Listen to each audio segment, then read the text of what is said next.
Utapata huko nini? Wapi? Huko juu. Nitainua.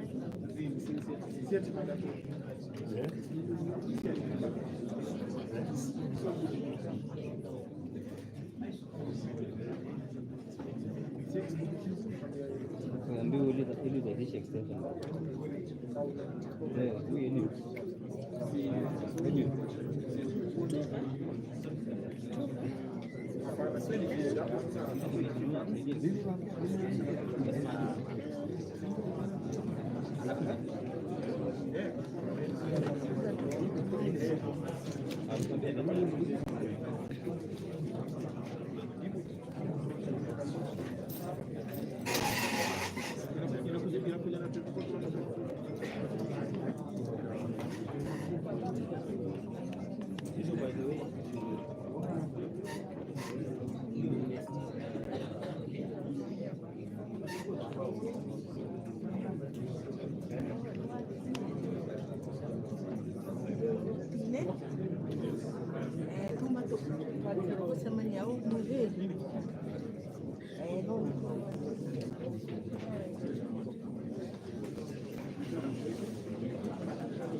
alafu nimeweka 48.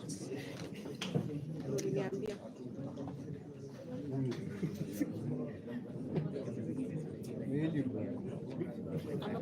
anasema ikuje huko.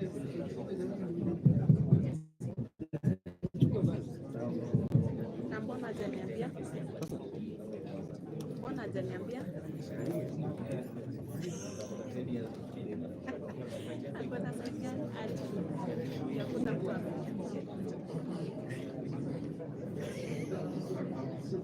hajaniambia.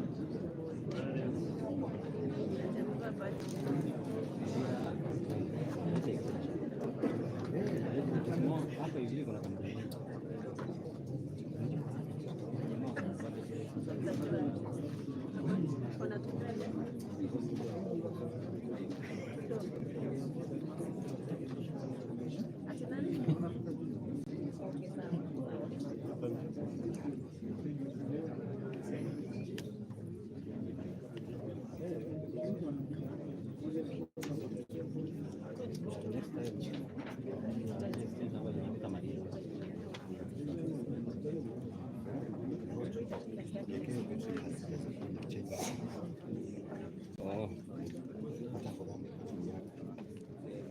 sasa, naomba usukume hii betri.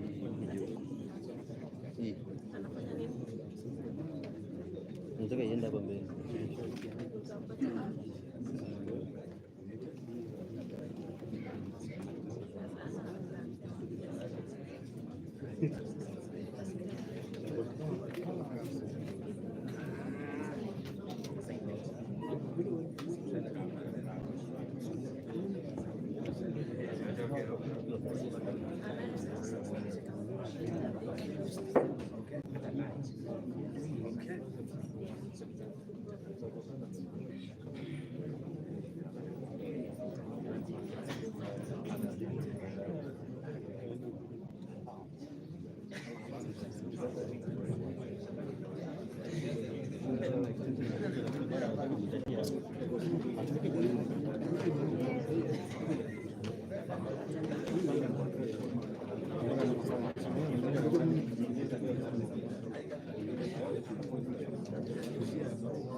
Sasa shika hapa pia pawa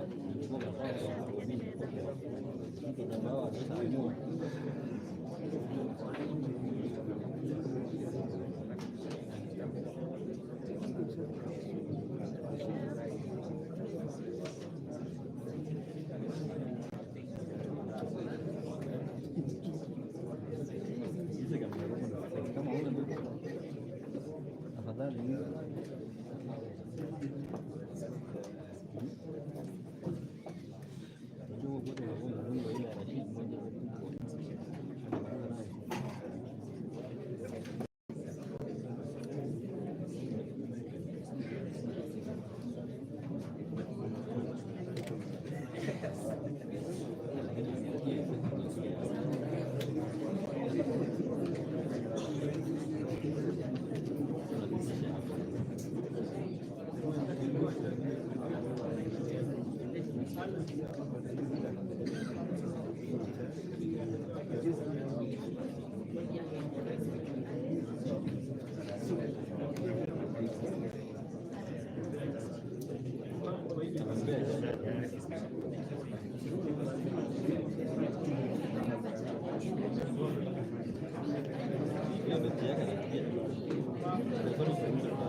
ako kwa set.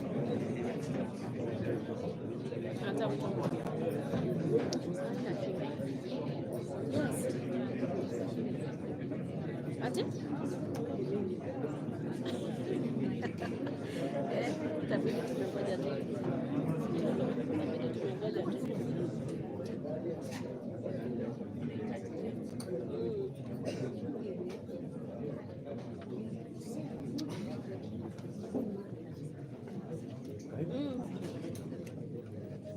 Kuna nini? Kuna CA wa Bomet, but anawakilisha Senate.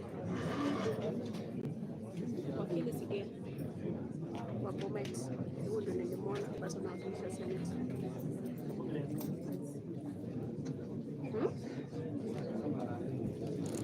Nasemaje? Yeah?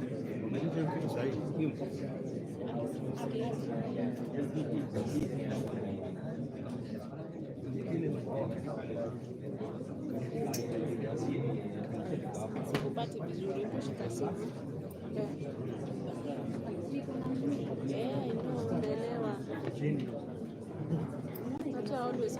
You wanna follow your roots, bro. Yeah?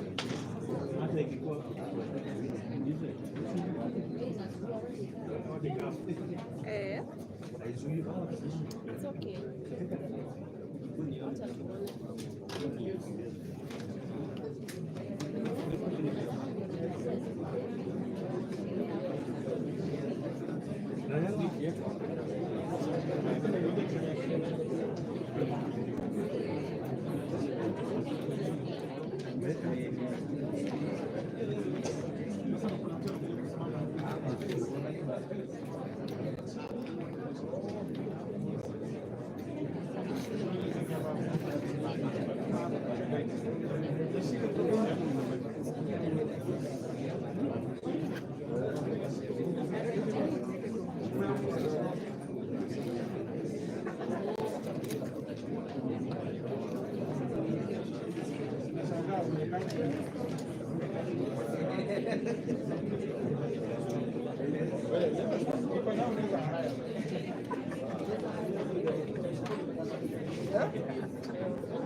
Okay. Ndio.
Unasema unataka ikae hapa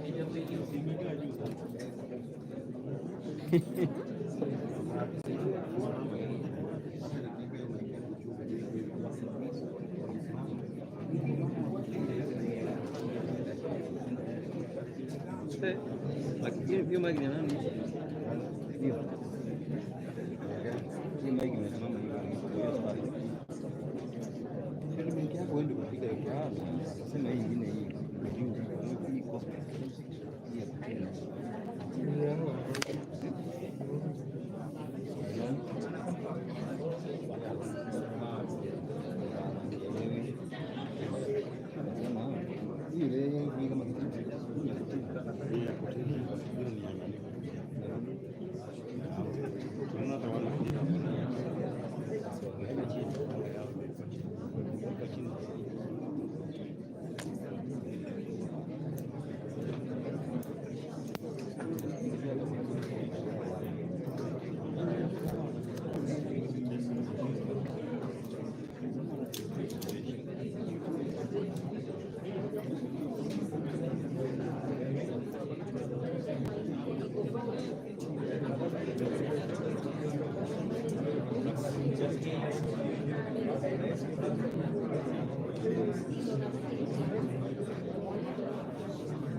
hiyo mlango inagongo hapo. Igongoni wakati watu wako wote hapa.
See in this bag.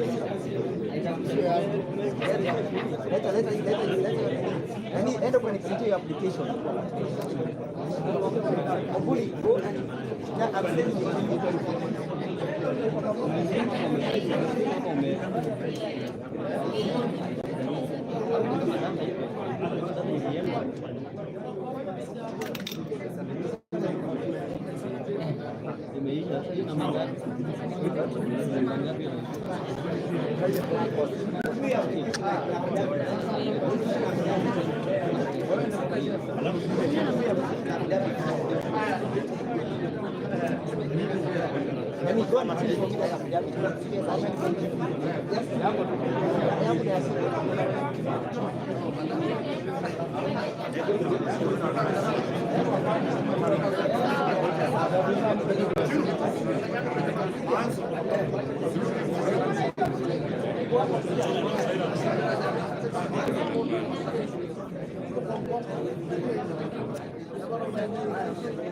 But you're rolling into ski.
Kisha mwambie kuja kwa kamera maana hapa kuna nini?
How these people affected their depression, healthier.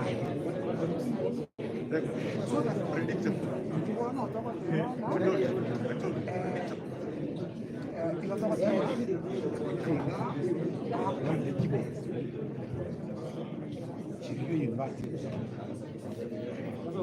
University printi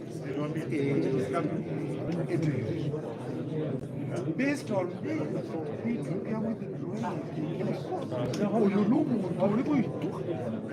only reason yago itubeli na nomo o trust your mosadi And that execution, I'm a woman of our room.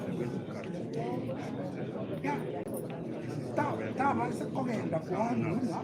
Now, what did they? Now, maybe in every university, all of them will be disputed. They will be withdrawn.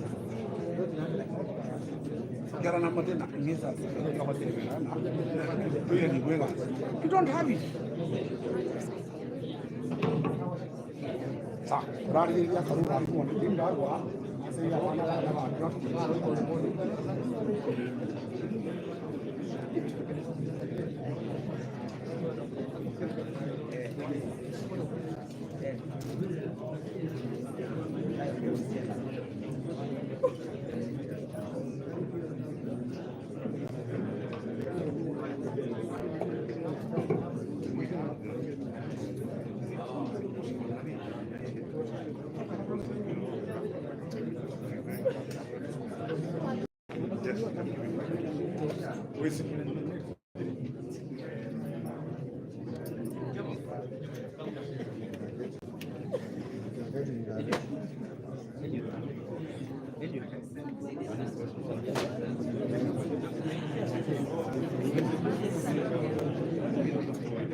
Kazi yake imeanza.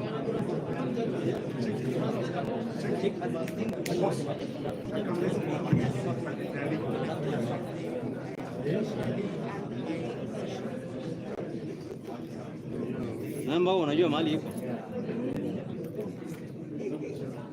Aje nifungue. Hata nifungue. Hata nifungue. Hata nifungulie.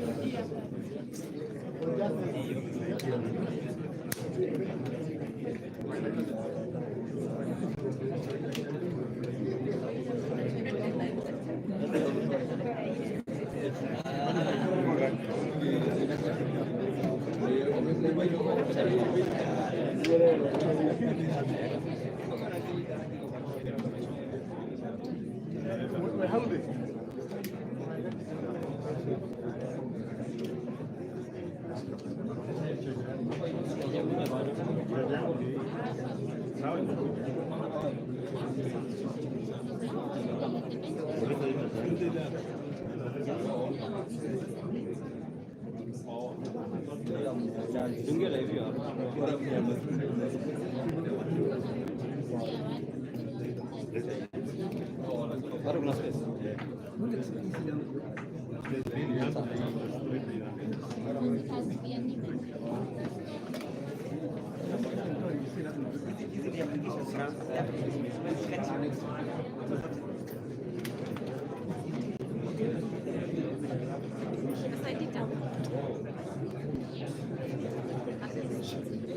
Extension sasa. Unaona hapa? Unaweza wacha peke yako umesimama na watu wako sawa. Shika hii.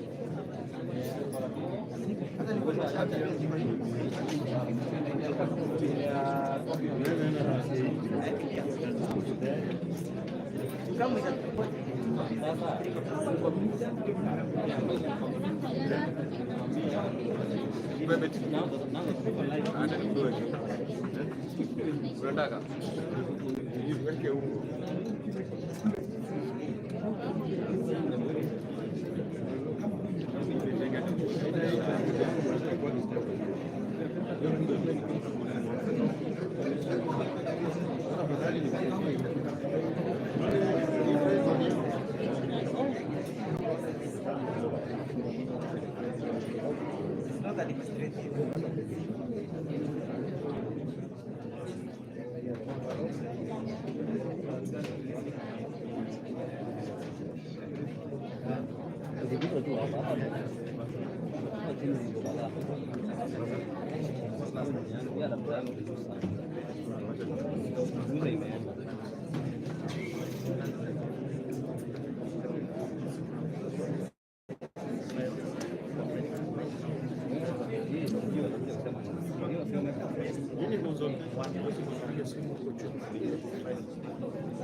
Nipiga simu nikamwambia sawa, achana kidogo tena, jamaa ananipigia tena hapa hivi.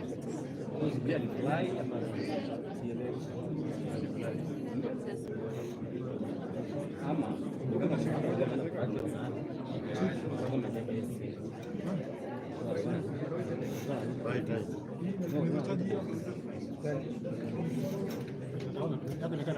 Oh, I see. Wewe tumesema mpatie beti moja. Simeza, imita. Huyu anachati. Usimpatie moja. Una sasa unaona Bwana uzima, sina mchaji. nini hapo?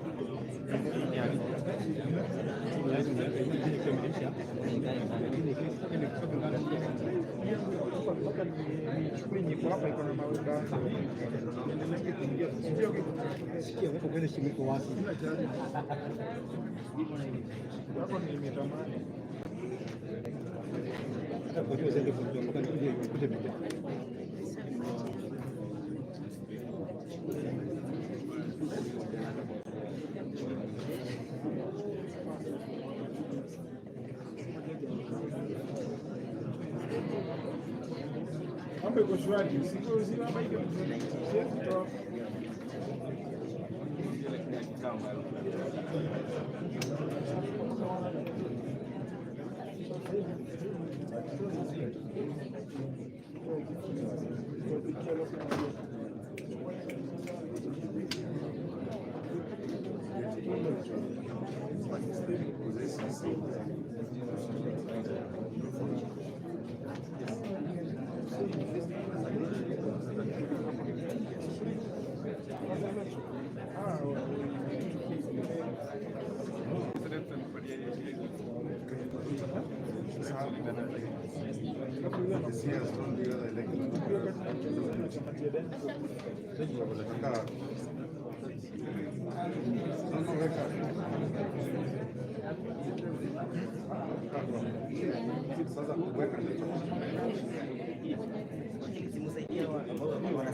Of course, what will go fast is a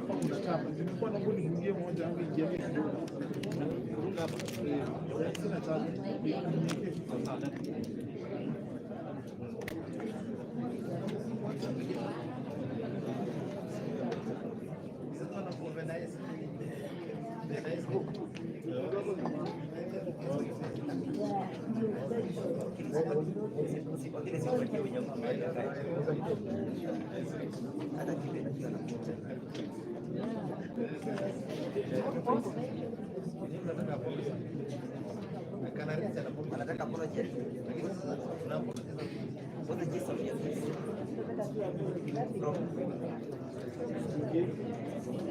So you're not with us? How now?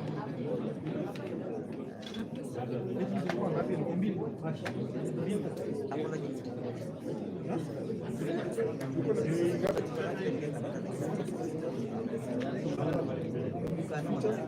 Whatever imagination, whatever it is, but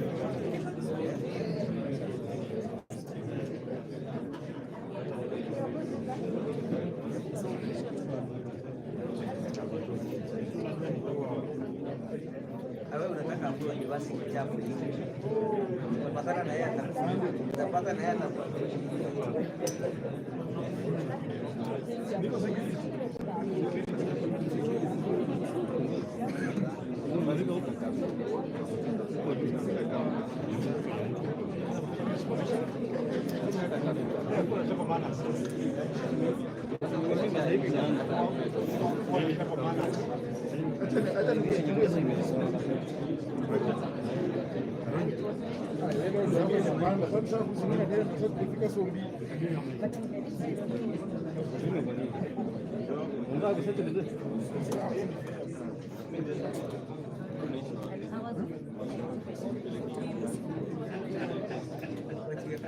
these are people that are here, these are people. You still be addressed. You still address.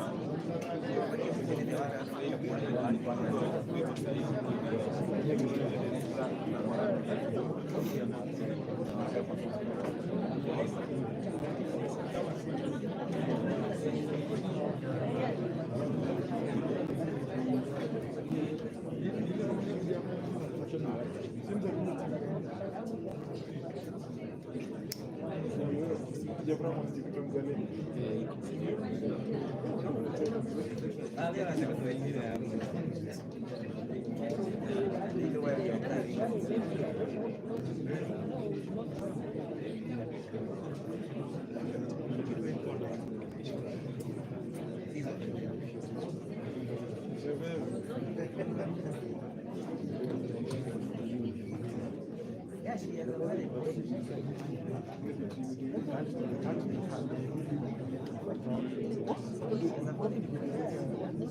you say that you are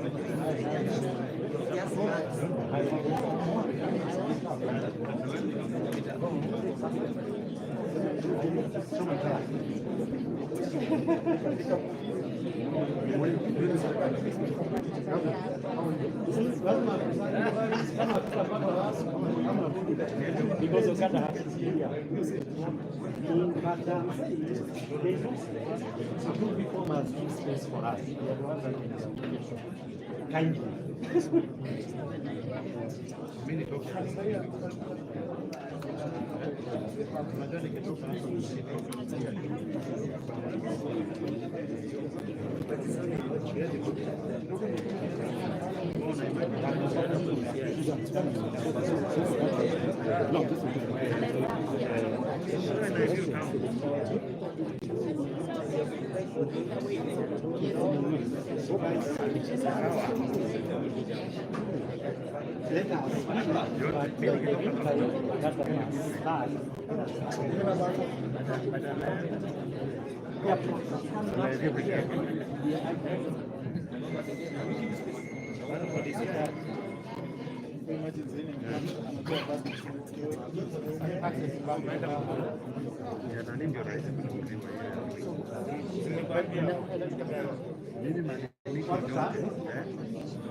So the ignorant can justify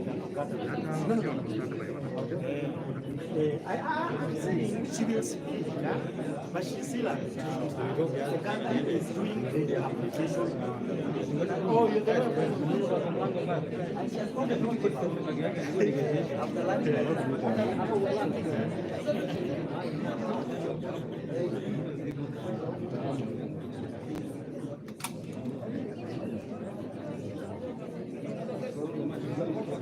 I know I was so now, but see, the question is, there is an application which says that and that. Assuming I was not acting the application, by the way, I'm not. Assuming I was not acting, I've no issue. I've done very just the right. Assuming I was not acting.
Who was the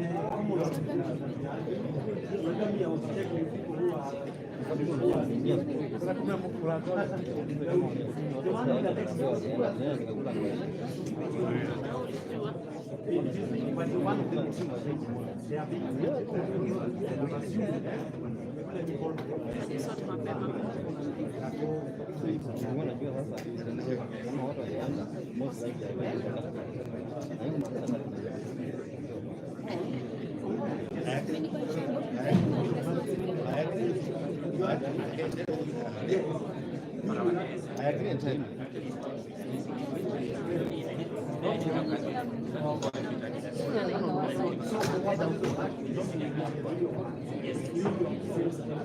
You are right.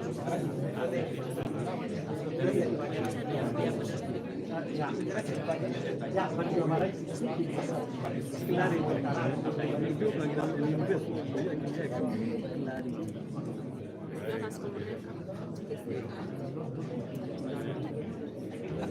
So she will be the first one to say before we start.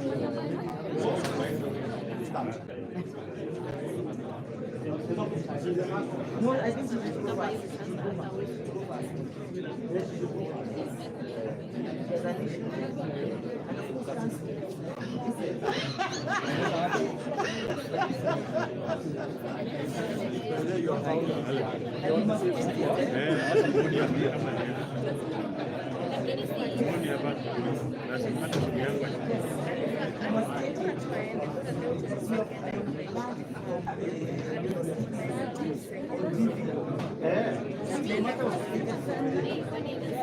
And you are no road. Yes.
Good afternoon once more.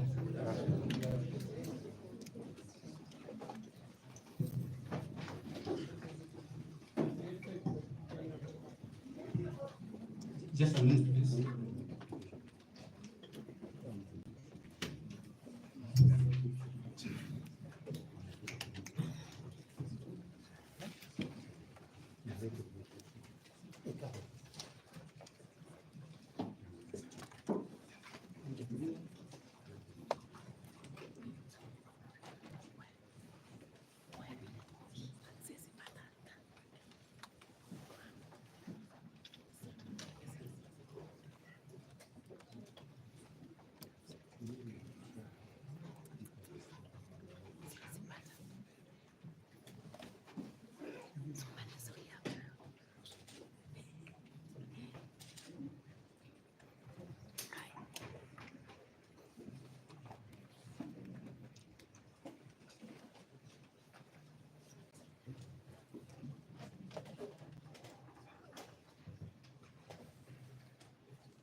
We wish to issue the following directions on how we are going to proceed.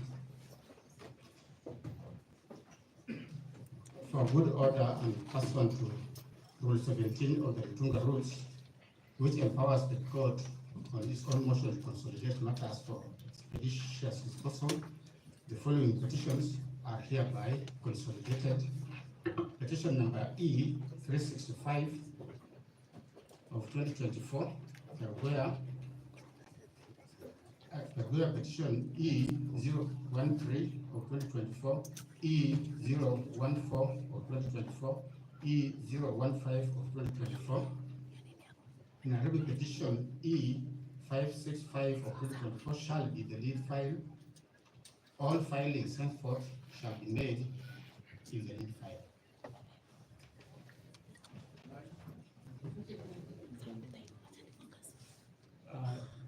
Now, pursuant to that consolidation, the parties shall appear as follows.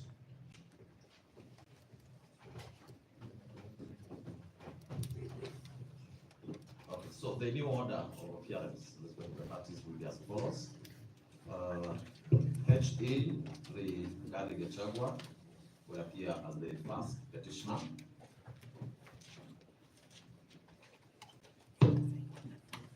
The second petitioner will be Thomas Kimoto Maingi.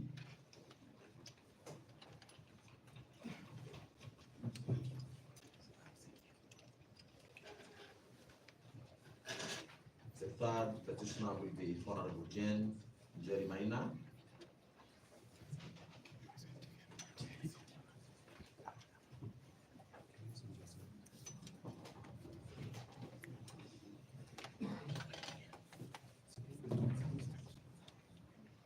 The fourth will be Honorable David Munyi Mazenge. Fifth will be Peter Gichobi Kamoto. Sixth petitioner will be Grace Modoni Mwangi. Clement Muchiri Muriuki will be the sixth, and the seventh will be Edwin Munene Kariuki.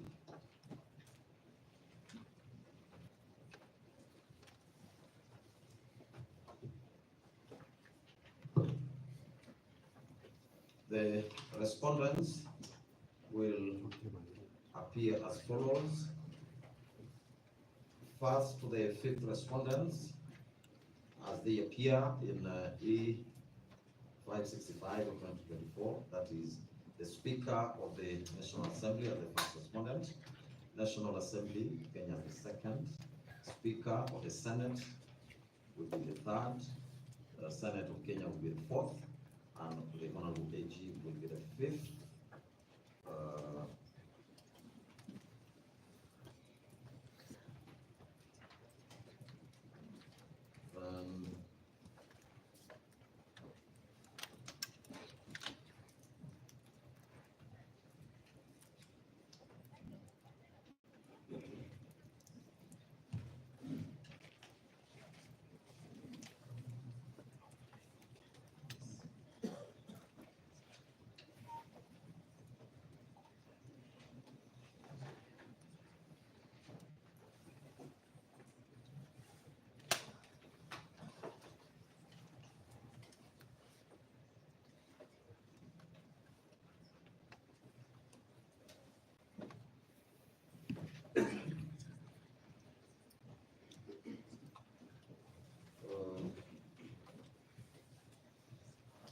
H. William Ruto, the President of the Republic of Kenya, will appear as the sixth respondent.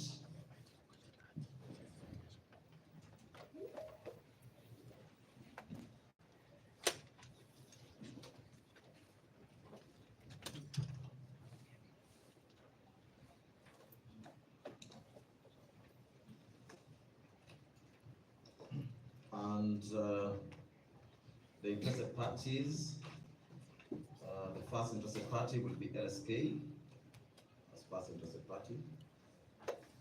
There is the second one. The second one will be Professor Kithure Kindiki as the second interested party. Unless there's a party which is left out.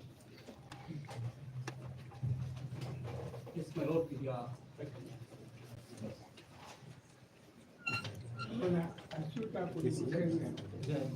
Just a minute, is there anybody who has been left out when come to amend consolidated these petitions?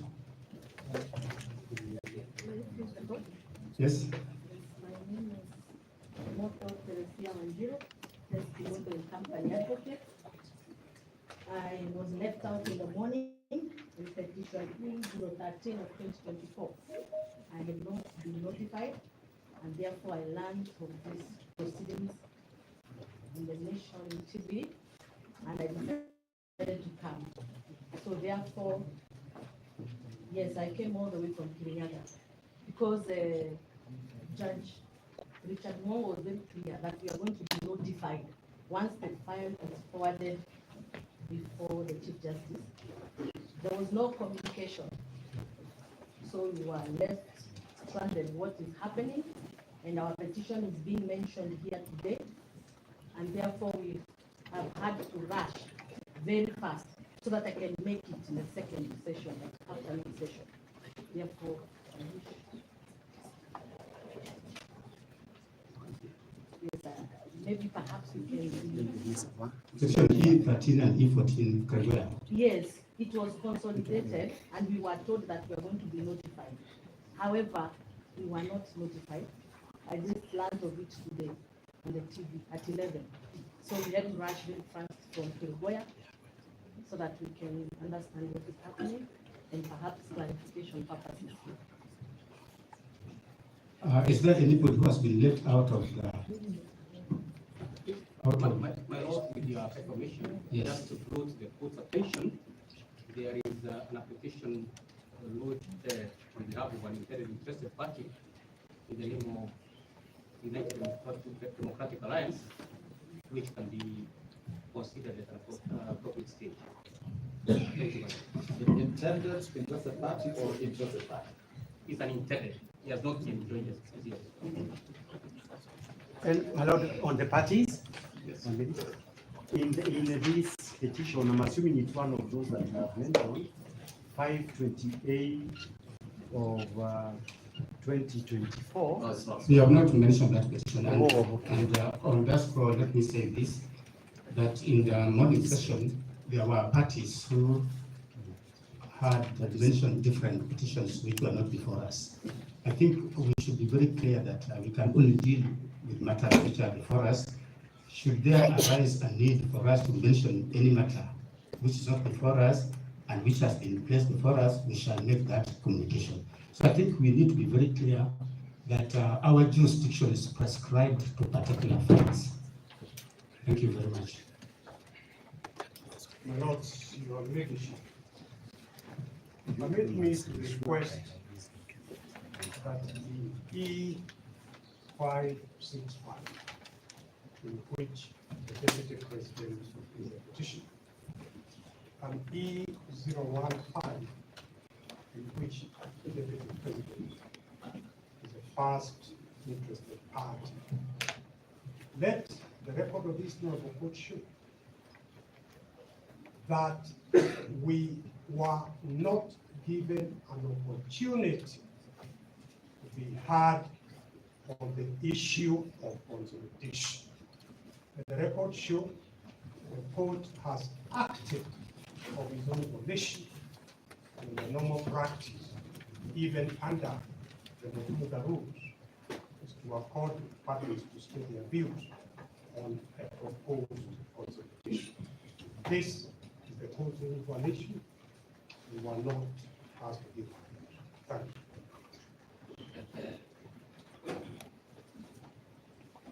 you.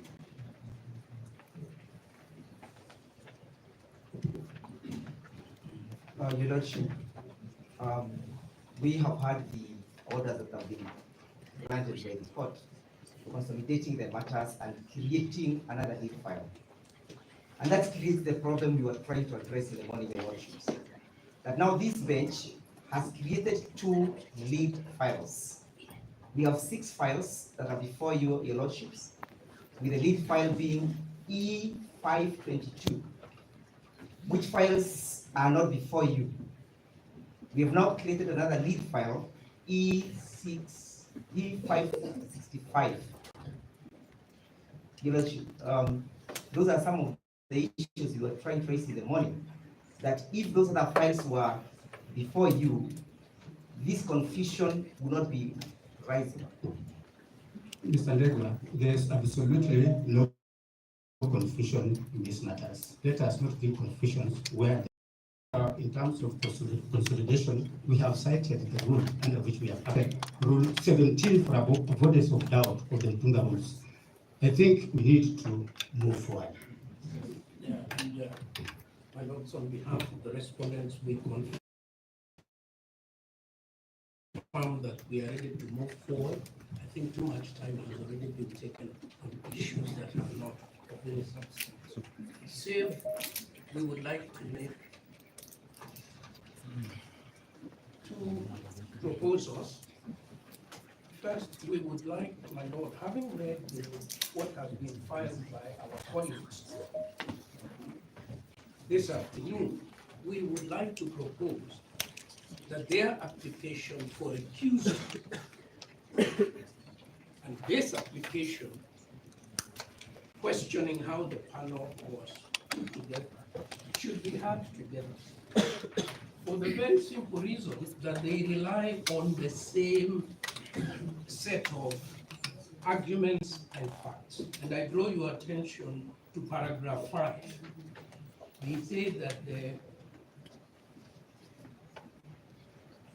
the impartiality of this court, the one we are before, has been questioned. And at the end of their prayers, they say that it is therefore in the interest of justice that this honorable court recuse itself. It would be gravely injurious to the respondents if they were allowed to prosecute this application, take one bite at attacking the court, and however the court rules, bring the other application for recusal and take a second bite. We would like to argue both of them together. Secondly, we would like an allocation of time, because it is quite clear to us that in the absence of directions allocating time, we are going to have another long afternoon of long-winded speeches that do not address the specific issues. We are willing to say in advance that whatever time you give us, if you give 10 minutes each, we shall accept. If you give 15 minutes each, we will accept.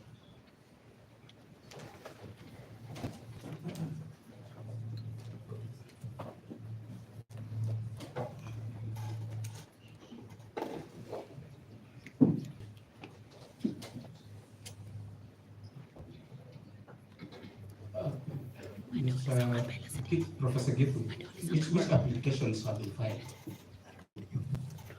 How many applications? The one you directed, my lord, in the morning. Yes. But it is in that application that has been filed by Jindo Matiba and company advocates. That is the application that seeks, on the one hand, that questions how this bench was appointed, and on the second hand, it requires the recusal of this bench. So for avoidance of doubt, it is one application. It is one application. Yeah, big applications. But there is an earlier application for recusal. And that's why I'm saying we probably can hear both of them together. Yes. I'm sorry, my lord, but my lordships and my lady, I just wanted to remind the court of Article 159 of the Constitution. In exercising judicial authority, the courts and tribunals shall be guided by the following principles. And 159(2)b, justice shall not be delayed. So I'm requesting your lordships and my lady to kindly refer to that provision and let us move forward. Thank you. But let it come on record that this is the first time in which, on a matter of extreme national importance, we've been given 1 hour to be able to do an application, serve it, and come back to court. We have tried to do the best that we could in terms of complying with those directions. Of course, one of the issues that we could not be able to do is that the written application could not be able to do full justice to the instructions that we've been given and to our case. And therefore, my Lord, when Professor Gebu Muigai stands senior counsel to say that we need to be gagged on the issue of time, we protest. We shall require sufficient time. This sufficient time is not forever. This sufficient time, at least for purposes of the three, presenting the one of that application, is 1 hour. It is a list that people deserve in an application of this nature. Secondary issue, my Lord, is the issues of consolidation. Those issues of consolidation are as different as UDA can be from Jubilee. And the issue is, for purposes of the difference, the application under Article 165, and we did not hear you talk about the inclusion, because we've had to include. There are earlier complaints in the morning. I'm sorry to say this. I have. Yes, I want to interject. If my learned friend is appealing against your order, then there is the right for it. My lords and my lady teacher. There is no, I'm responding to what has happened. Let us be fair to each other. And my Lord, what I'm saying is this, that for purposes of those applications, the application under Article 165, because in the morning when we raised the issue orally, the questions that was raised, you are raising issues against the Deputy Chief Justice, who is not a party. She is a party now, and we have served her. We took the application on the issues of the constitutional violations regarding the empanelment of this bench. We shall need the court's directions on that issue. And we've gone through the authorities within the short period that we were here. So we are standing on solid grounds. We just need sufficient time to do our business. Issue number 2, my Lord, if that applications were to succeed, then it would effectively mean, as my learned colleague, Mr. Ngoya, had indicated, that then the issue of recusal of your lordship becomes academic. But if your lordships were to hold that all these serious injustices that the petitioners allege were committed by the Deputy Chief Justice King, then we shall now address you, the issues that concerns you. And I need to add, on the issues of authorities, because now we've been told instructions. When we came here, we thought that while we were proceeding and action, prepare the team in the office, let them prepare authorities to argue on the issue of recusal. When you were given 1 hour, we told them, oh, stop on the issues of recusal, now we are dealing with another thing. So, my Lord, we cannot be able to argue, if it is today, we cannot be able to argue, as expected by our client, on the question of recusal. And there is no similarity of issues. Therefore, my Lord, I urge you that let us adopt fair procedure.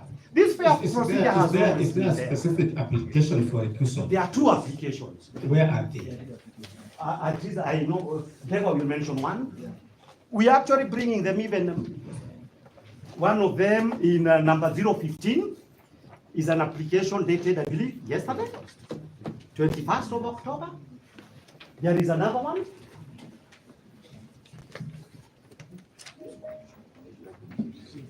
Okay, this these are the directions we're looking.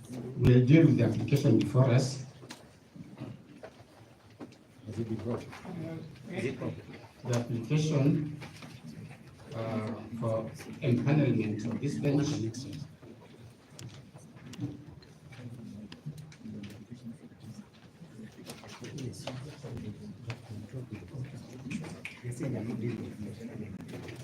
Can I have application of next year?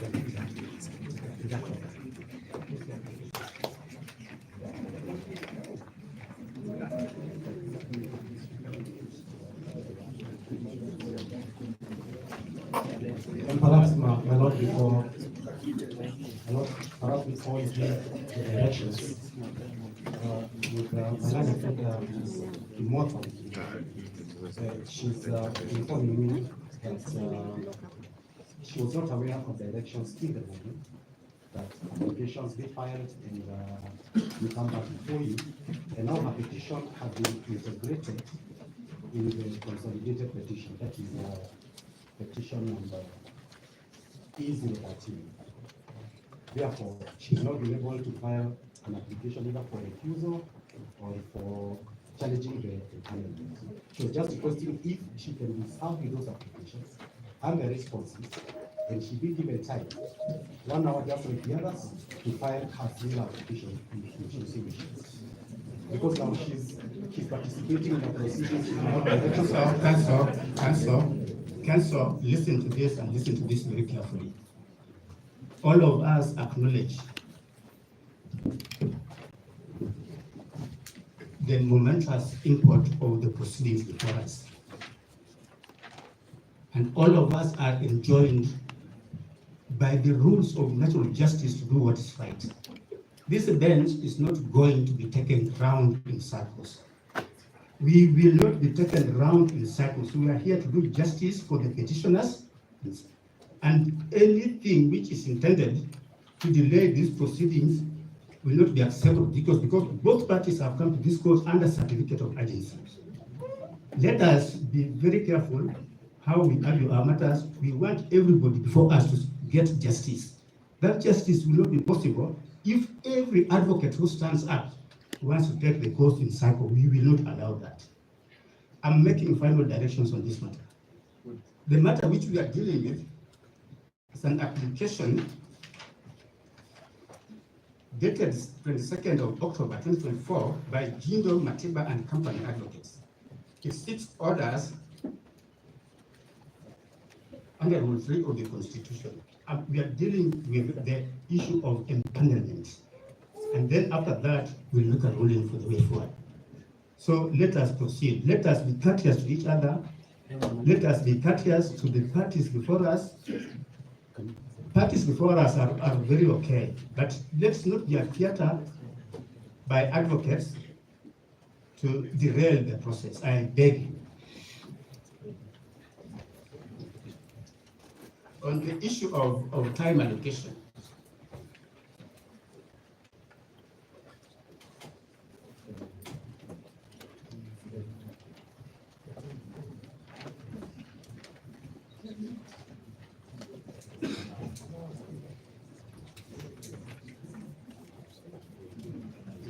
Judge Ngoreba will give the final issue directions on time.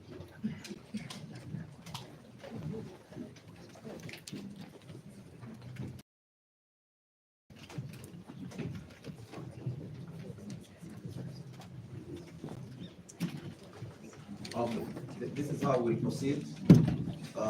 The applicant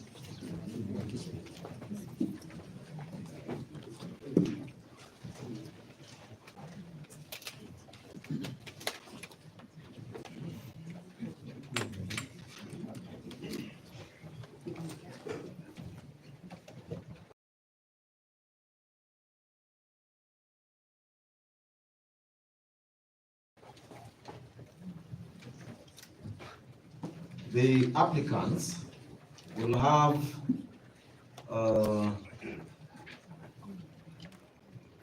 20 minutes to argue their application. Any party in support of that application will have 5 minutes to support that application. And the respondents will have 7 minutes each to respond to the application, as well as any other party which will want to respond to the application. We are aware that there could be parties who, for the good reasons given, may not have filed anything. But we also appraise ourselves of the fact that the issue before the court is an issue of law. Therefore, we'll give you time to make submissions on the issue. May I please, the clients I and my colleagues represent, the Deputy President, is the subject of the removal of the subject of his pleas to this court. For him not to do. The application for the constitutional bench is made in E015. My friends, so that effectively the subject matter of the removal is being given only 5 minutes. I plead with you, give us 10 minutes. How long do you need? 10 minutes. Out of 6. You have 10 minutes. You have 10 minutes. Yes, yes.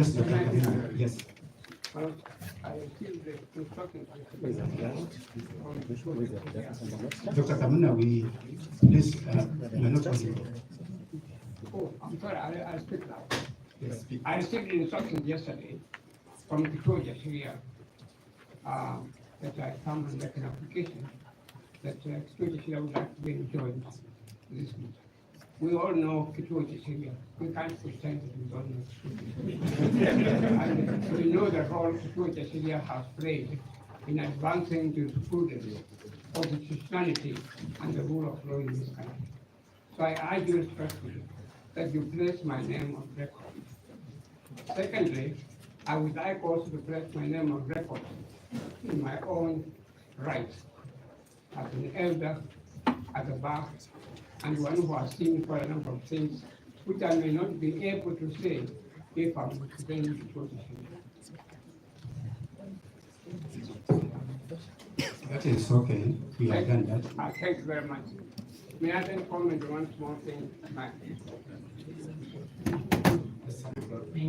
My lord, the country is not crisis. There's a constitutional crisis. There is a national crisis. And our coming to this court is like commencing or opening an opportunity for healing in the country. And if I may say so, with tremendous respect, this is not a matter where you should be allocating some 5 minutes, 10 minutes, 20 minutes. No, that is not suitable. Let these lawyers talk. They are part of the healing process. The 50 million of Kenyans. A number of them are glued now to radios and TVs, trying to hear what is being said in this court. And for this honorable court to come and say that my honorable friend, Mr. Mwite, will only have 10 minutes, will have no 5 minutes. Mr. Mwite asked for 10 minutes and we allowed him to have 10 minutes. He said so because he was under coercion. What?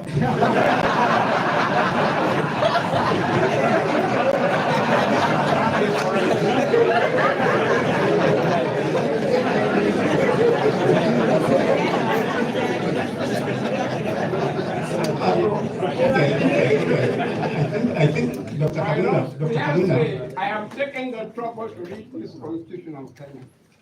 I have taken the trouble to read constitutions of other countries. In fact, the way things stand at the moment, the constitution law is evolving in such a manner that it's no longer confined only to Kenya. We can have a concept of international constitutional law.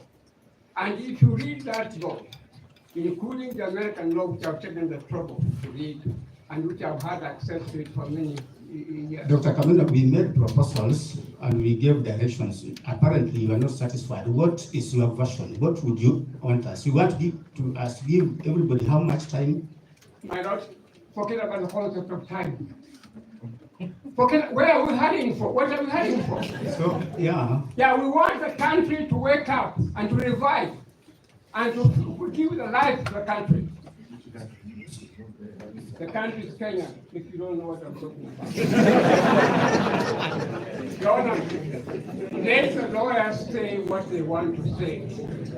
This is part of the healing process of the whole country. Dr. Kameno, I ask you. Yes. We have given directions on time allocation. Your hands are not tied with respect. Okay, tell us, just tell us, in your view, how much time do you want us to allocate parties? What I'm saying to the we talk about time in civil matters and so. But we are dealing here with the issue of impeachment. Issue of impeachment of the deputy president. It's not a small matter at all. It's a matter that is touching the whole nation. It has paralyzed the nation. We have heard you, Dr. Kameno. Let Paul Minister be given as much time as he wants. Let the professor be given as much time as he wants. Let the Honorable Attorney General be given as much time as he wants. That is the healing process. And from this court, we shall all march forward with confidence. If I may quote Mutaja Makinata, before and buried the Matako New. Let us do that. Let us forget about corporate time. Where are we going? My Lord, where are we going with Prince Dr. Kameno. With respect, will you sit down? Kameno is talking. Will you sit down?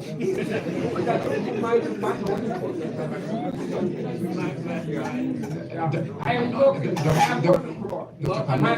Under the rules of this court, senior counsel has preference, speaks first before any other person except the Attorney General. So if you would please sit down. I, as senior counsel. I will not speak down. We're not practicing all your children breastfeeding. That is also. So, my Lord,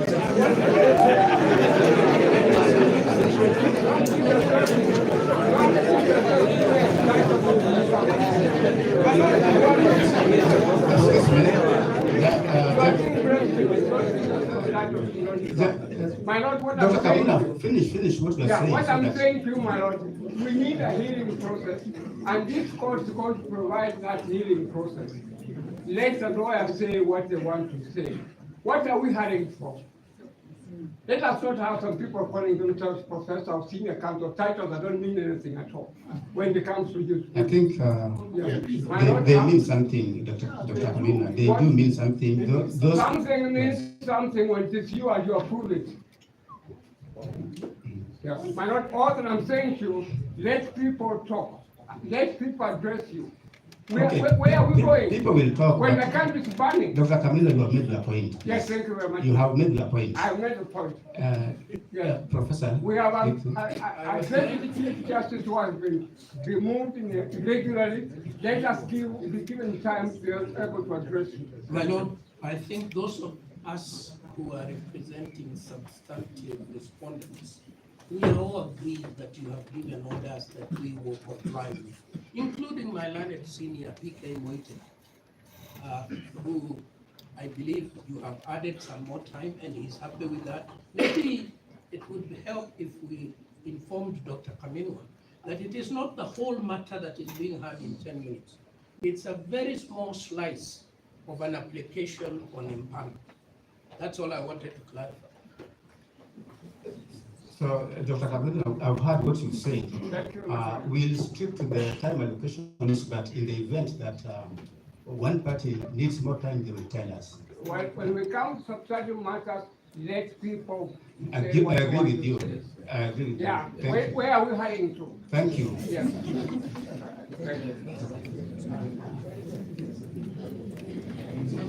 you. In view of that time allocation, and I thank senior counsel, the senior most going by the Kenya law reports before you. May I switch your mention my name. Dr. Kameno. Thank you. My Lord, even the report of the East Africa Law confirms that. My Lord, the point I need to make, and I beseech you, because of the serious time that we had to prepare this application, I could only prepare for certain aspects of this application. My colleagues, Professor Gada, and my colleagues, Ndego and Jiro, within the 20 minutes, that you have allocated, I will say my piece. It is insufficient, but I'll try.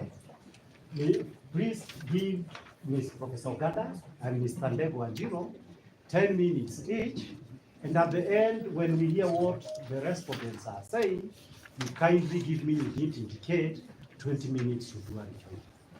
That will enable us to be able to proceed without anybody feeling we want to be here forever. We don't actually want to be here forever. We want to deal with the business of the day. So that does not change any time allocations by more than 30 minutes. So I urge you not. So who's starting? I'm starting. Okay. Yes. So that I do 20 or gather 20 because he has to deal with some authorities. I didn't get enough time. Then I'll do the rejoinder. My Lord, the application that is before you is dated today. It is supported by the affidavit sworn by. It is supported by the affidavit sworn by Honorable David Muni Madenge. And for the record, all lawyers from Matiba, Ogada, Ndegwa, and myself, the record indicates we act for everybody without drawing any distinctions because I believe there will be no time for that. So we act for all the respondents, for the petitioners, for purposes of E015. My Lord, before going on to argue this application, there is a small point that I wish to make regarding the issue of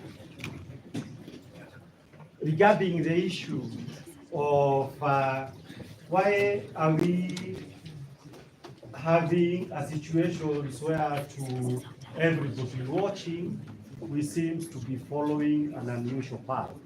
My Lord, there is one substantive issue of procedure that we need to point out. The petitioners are before you on account of the violations of the Bill of Rights. The petitioners are also here on account of the relevant provisions of impeachment.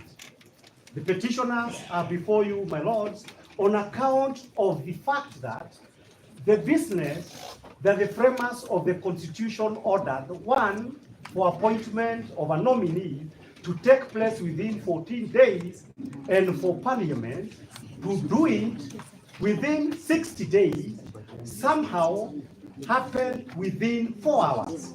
My Lord, those are the principal reasons why we are here.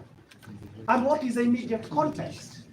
The immediate context, my lords, and why we are here is that when petitions are filed, the duty of this court under Articles 19 all the way to 25 is to ensure that it decides whether or not the violations as alleged by the petitioners has taken place. My Lord, the way in which the law, and this is express positive law, requires that to be done is by way of a judgment. By way of a judgment is the only way that the people of Kenya would be satisfied. Have these rights been violated or not?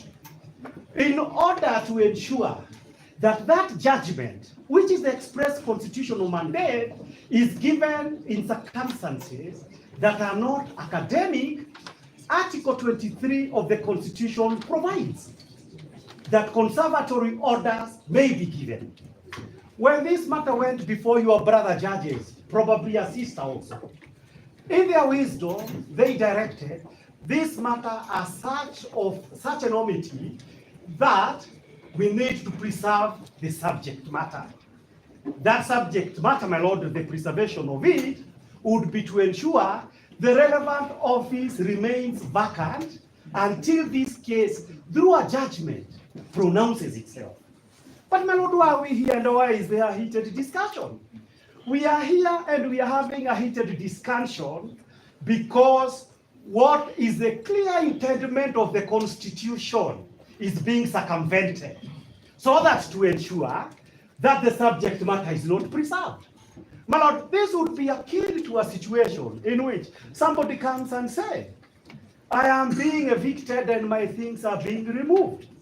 A court says, stop the eviction process up to where it has occurred.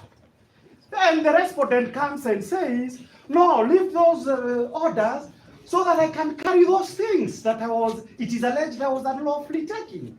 So that, my lord, in the face of the fact that what conservatory orders are supposed to serve, I beseech you, and I believe the entire country would expect that there has to be preservation of the subject matter of the application. So that, my lord, now, that being the context, it is absolutely important that we do not lose sight of the moment. It is heated, one, because there was a sitting on Saturday. Before application responses could be made, we found ourselves here. We were supposed to come here on Thursday. We are here on Tuesday. So that, my lord, and there are a lot of matters that directions must be given. So that, my lord, that context would be absolutely important, because when all is said and done, the critical issue before this court is a right under Article 25, the right to fair hearing and human dignity. Right to fair hearing and human dignity cannot be violated even during an emergency. My lord, that being the background, I ask you, and we shall be asking you, because that is the context where all these things are happening, that you ensure that whether heaven falls, the High Court must stand up, if for nothing else, for the right to preserve the subject matter until this High Court pronounces itself through a judgment. Because that is express law. Having said that, my lord, I come to the prayers. The prayers are like this, and we had already indicated. There are about 6 substantive prayers. The linchpin of these substantive prayers, my lord, is the fact that the Deputy Chief Justice, under Article 165, does not have the power to appoint or assign, as the words used by the Constitution, members of a certain court to hear the matters. My lord, Article 165(4) is very clear. Where the Constitution says the President and Article 149 can nominate Kindiki, there is no argument that is made that a minister or somebody else can be made. We expect that there can be no feasible argument where the Constitution has expressly said that the Chief Justice shall do something.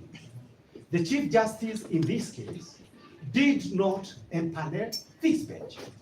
My lord, we are urging this honorable court to make a finding that unless the Constitution is interpreted or amended to give the Chief Justice, the Deputy Chief Justice, the power to empanel a bench by express reading of the Constitution, she cannot be able to do that. Issue number 2, my lords, is that it is not for nothing that it is one of the biggest occasions that the senior most judicial officer is the one that the people of Kenya, judicial power in the first place vests in the people. Judicial power by express words of the Constitution or to do this appointment and work under Article 165 was vested on the Chief Justice. It is not by accident. It is by the express intention. So that, my lord, on the face of it, when a state officer who is not directly mandated to do something ends up doing it, under public law judicial review, it is done every day. You did not have the power under statute or the Constitution to do that. There are so many cases, starting with Madho versus Republic. I think it was sometime in 1974, where somebody at City Council did something where the law did not allow that person to do that. So that, my lord, all these cases we are aware of. So that, my lord, as far as Article 165 is concerned, we submit that that is not possible. But, my lord, this argument is developed a little bit further by the petitioner's applicants. Because the petitioners applicants are saying that the Deputy Chief Justice, having usurped the powers of the Chief Justice, she proceeded to do two things. One, to sit at night to appoint a bench, and to authorize that bench that sat on Saturday to conduct their business on Saturday. But those are irregular, because as we are saying, when this is not a matter of public emergency. Of course, it was a matter of public emergency before the National Assembly and before the Senate. But because of the timelines we've given you, my lords, it is not a matter of public emergency. But having found herself in that situation, she decided to treat this matter as one of public emergency. Then, my lord, she directs come and sit on Saturday. We have set out in our applications and in our affidavit. There must be certain circumstances under our laws, the High Court Administration and Organization Act, that can justify for any bench to sit outside on Saturday and Sunday. There must be express reasons. Those express reasons, as we sit here, agreed. We still do not know them. And if we do not know them, every Kenyan who would be, by a decision made in these circumstances, would have every reason to be concerned that from the word go, there was a conspiracy to commit injustice. My lord, all of you have been honorable members of the High Court. There cannot be, where there is no public emergency, for occasions to arise that for the first time you would effectively be accused. You engaged yourself in a conspiracy to undermine the Constitution and to defeat it in a manner that would amount to treason. So that, my lord, the point that we make is that in the absence of a public emergency, what has so far happened is not only just unconstitutional, but something that would amount to violation of the Constitution and something that would amount to violations of the Penal Code as far as the issue of observing justice is concerned. My lord, for argument's sake, we proceed to make that argument. Let's assume that there was an emergency. We submit there was none, but let's assume there was one.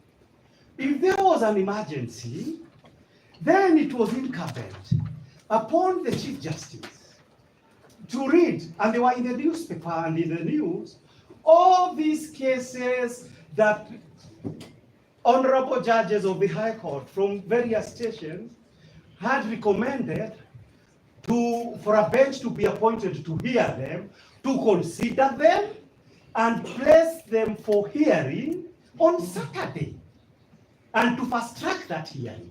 But, my lord, what is it that happened? My lord, what actually happened is that you have a situation whereby the respondents, who are basically agents of the government of Kenya and its various appendages, have gotten their applications to be satisfied and for a bench to be specially convened to sit, because from the standpoint of the petitioner, to set aside the conservatory order in order, as the petitioners contend, the violations of the Constitution may be completed. My lord, justice in this case, if it means anything, it must mean a very simple issue. The multiple violations of the Constitution that are already ingrained and embodied in the various applications, we cannot allow them to be completed, because this is what it's all about.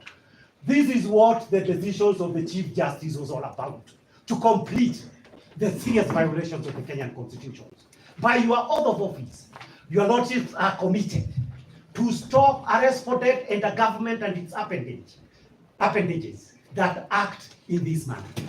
My lord, what does it amount in law for the Chief Justice to say you have about 15 or 20 cases, as I hear from my learned colleagues who have been in this matter longer than me?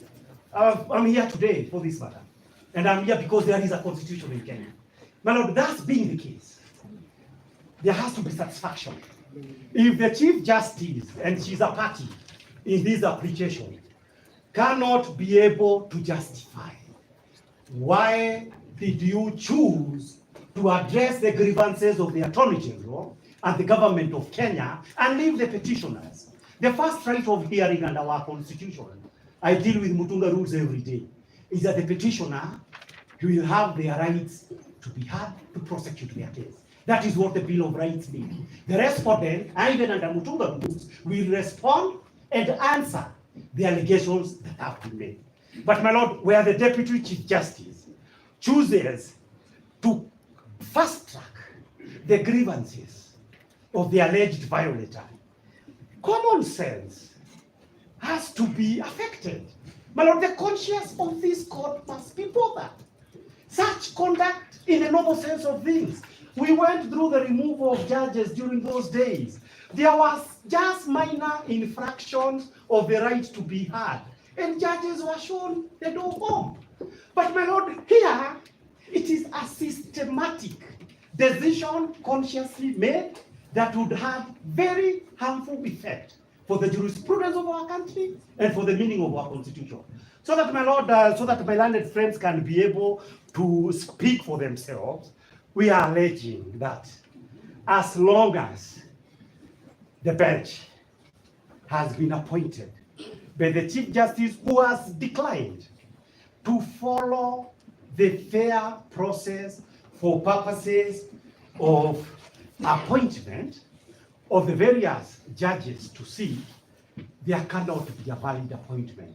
Not because I and my colleagues here would have anything on a good day before any of you, your lordship.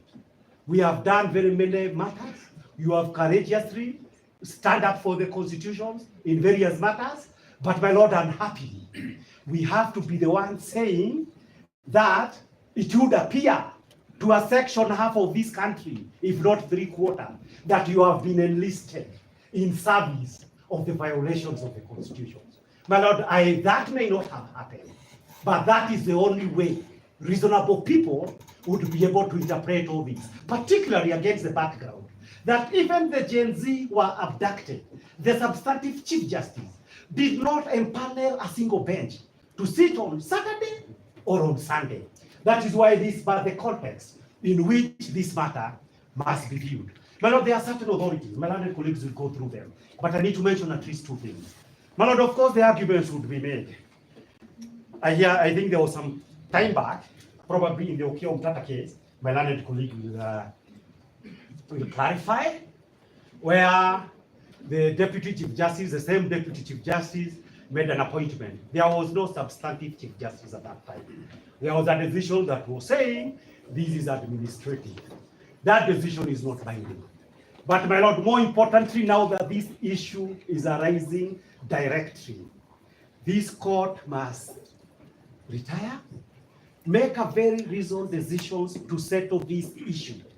Whether in every other case in which the constitution or statute says so and so will do this, if that so and so does not do it without failure, the High Courts and the Court of Appeal have always held there was no jurisdiction. An order of certiorari have always issued. It shouldn't be different in this particular matter because the power belongs to the Chief Justice. But the second issue is a decisions, I believe, one of you was involved, and I believe it is a case of Okoicho Mtata versus JSC, and the decision in that decision was that at paragraph 29 to 38, basically it says that where there is a substantive Chief Justice who is a state officer, she does not cease to be a Chief Justice in this era of technology. And accordingly, the Chief Justice, the CJ, does not have authority under the constitutions to assign roles assigned to that office. So that, my lord, in this case, even assuming that in writing the Chief Justice had assigned this role to the deputy, and that has not been alleged, it would still not be good enough. Because wherever that the good Chief Justice might be, this is something that she could have done as expected her. And the people of Kenya obviously would be interested because of the nature of this matter. Why would the Chief Justice abdicate to do her job and let her deputy to do her job in a manner that aggrieves the petitioners? That is an important question, because it is the job of the Chief Justice. There is a huge mandate that is given by the Chief Justice. Do your job with the entire authority that your office carries. So it cannot just be that it is for the Deputy Chief Justice who has usurped. It is also abdication. What would be the basis for abdication? The Chief Justice not to do their job. The other case of, just 1 minute, 1 second. The other case of, I think my learned colleagues, so that it can be faster, I don't want people to knock me. My learned friend can do her. Let him do his 10 minutes, then he can do his 10 minutes. Thank you very kindly, my lords, my lady. I'll only highlight a few issues which are legal. I'll move from Article 1 of the Constitution, your lordships. That Article 1 has created organs of government.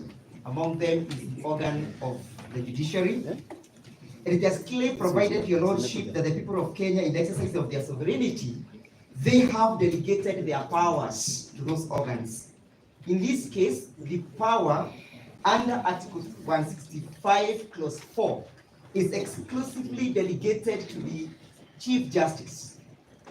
Your lordship, in administrative law, we all write that a person who enjoys delegated powers cannot further delegate those particular powers. In this case, in this circumstance, your lordship, it is not known to the petitioners under what circumstances the Chief Justice may have delegated these powers to the Deputy Chief Justice.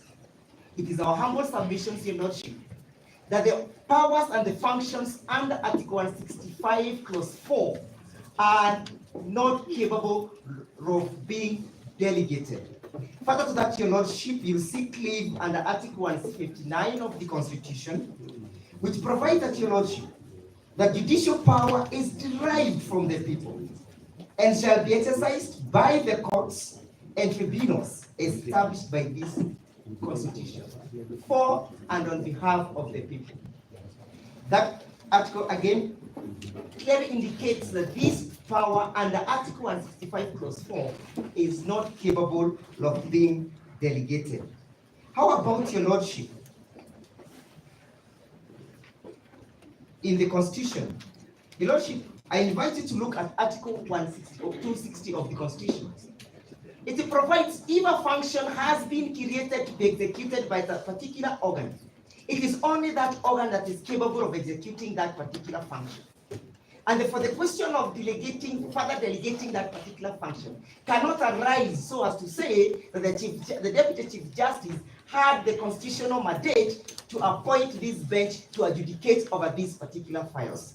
Your lordship, we have put up a case that the Deputy Chief Justice has not only violated the Constitution, but also violated the rights of the petitioners to be heard under Article 50 of the Constitution.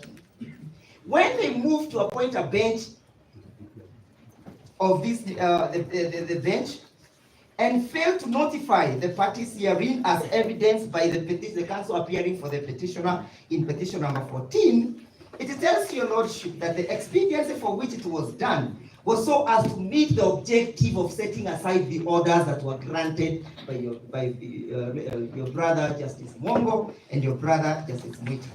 Your lordship, when you retire to make a ruling of our application, it is important that you pay serious attention to paragraph 12 of our affidavit, paragraph 21 again of the affidavit, paragraph 22 again, and also paragraph 27. And then you might want to ask yourself, under section 10 of the High Court Organizations, High Court Administration Organization Act, how, under what circumstances, the Chief Justice, the Deputy Chief Justice, authorize you to sit on a Saturday Under what circumstances did the Chief Justice herself, Deputy Chief Justice herself, sit at night, in the wee hours of the night, ungodly hours, and constituted this bench?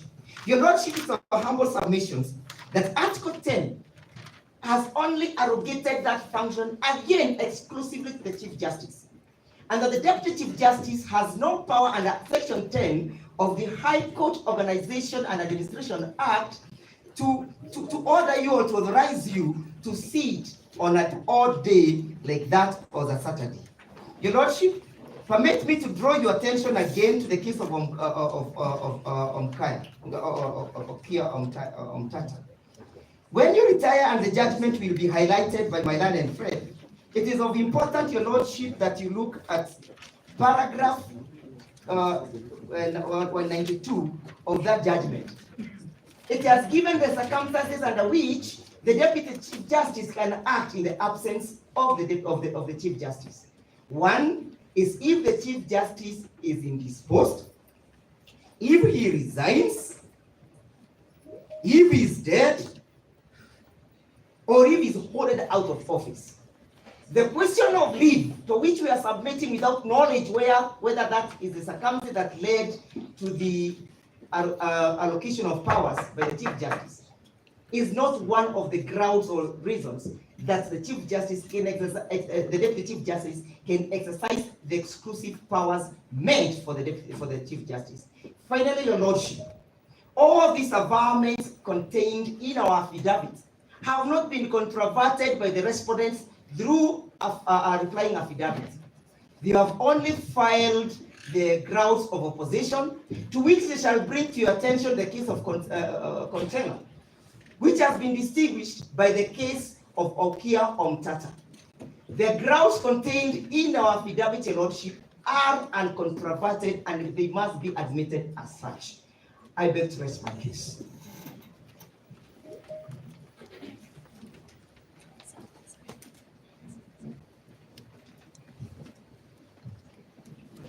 May we request counsel to give us specific reference to Okio Matata has been mentioned by two counsel.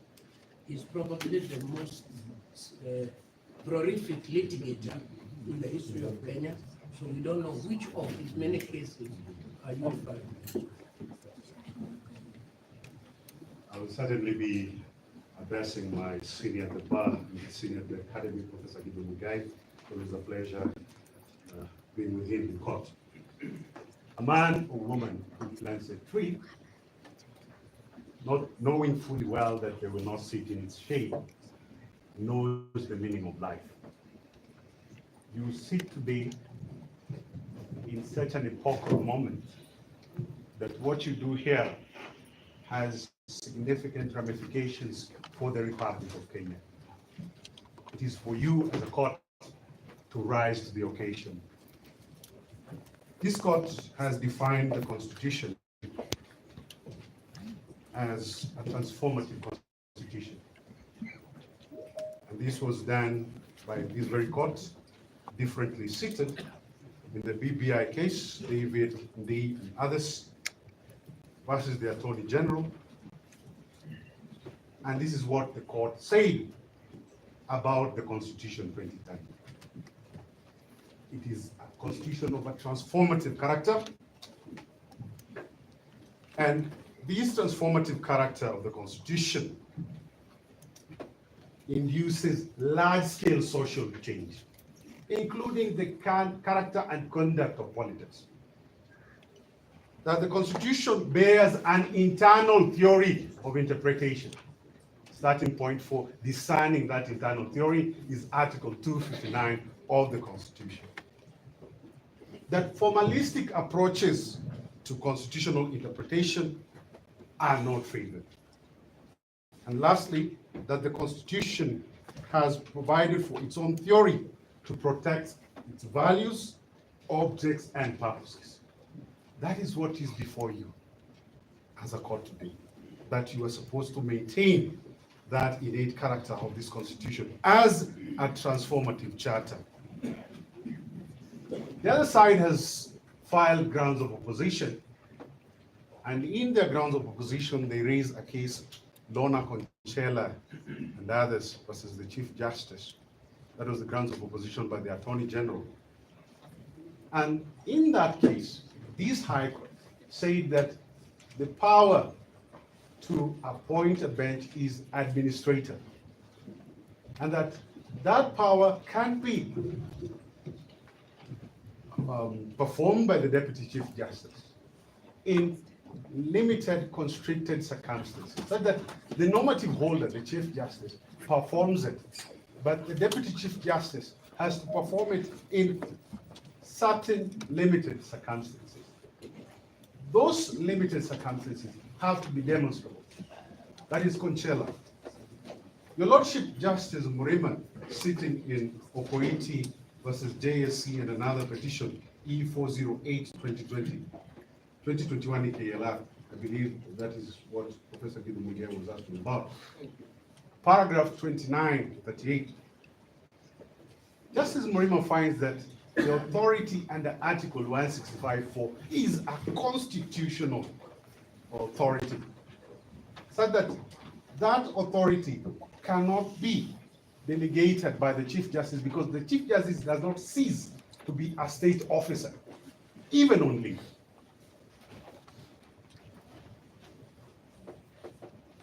We have another authority here, Petition 31 of 2013, Kenya Medical Research Institute versus the Attorney General. This is found at 2014 EKLR at paragraph 37. Kenya Medical Research Institute versus the Attorney General and three others, 2014 EKLR. This case at paragraph 37 says this, that the Chief Justice under Article 165.4, the authority to empanel a bench, performs a constitutional mandate. And this is not an administrative function, as was in the old constitution. Where do we go? I'll invite the court to look at the express wordings of Article 259.3a that expressly decrees that authority granted to a specific office must be performed by that specific officer. That is Article 259.3a. I'll want this court to consider the decision of the Court of Appeal, and this, the other side can take judicial notice of, the court can take judicial notice of the case of Karisa Chengo, whereby the office of judge and the person of judge are synonymous. So that the Chief Justice, the person, and the office of Chief Justice are synonymous. And therefore, we cannot separate and delink the holder and the person. And therefore, if the Chief Justice were to delegate any responsibility to the Deputy Chief Justice, assuming that was possible, then the Deputy Chief Justice has to take an oath by virtue of Article 74 of the Constitution. There has to be instruments prepared authorizing the DCJ to act as Chief Justice, and for what purposes? Ladies and gentlemen, honorable court, the Greek tale of Ulysses, the coxswain who was asked to block his ears using wax and to avoid the temptation of alluring music, that story echoes well for you today. It's politics, there's a lot of heat and rancor, but for you as the court, an apex court under the Constitution, yours is to uphold and defend this Constitution as required at Article 3. That's the sole mandate of this court. Thank you.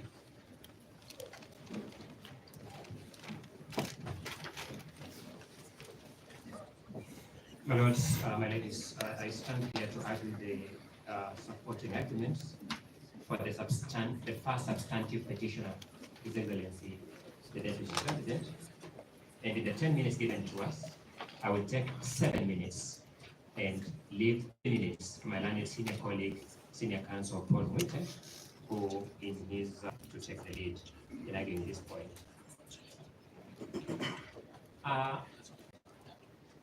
Allow me to begin by juxtaposing 3 constitutional provisions, then pose the challenge that I would ask my lords to retire with for purposes of your consideration.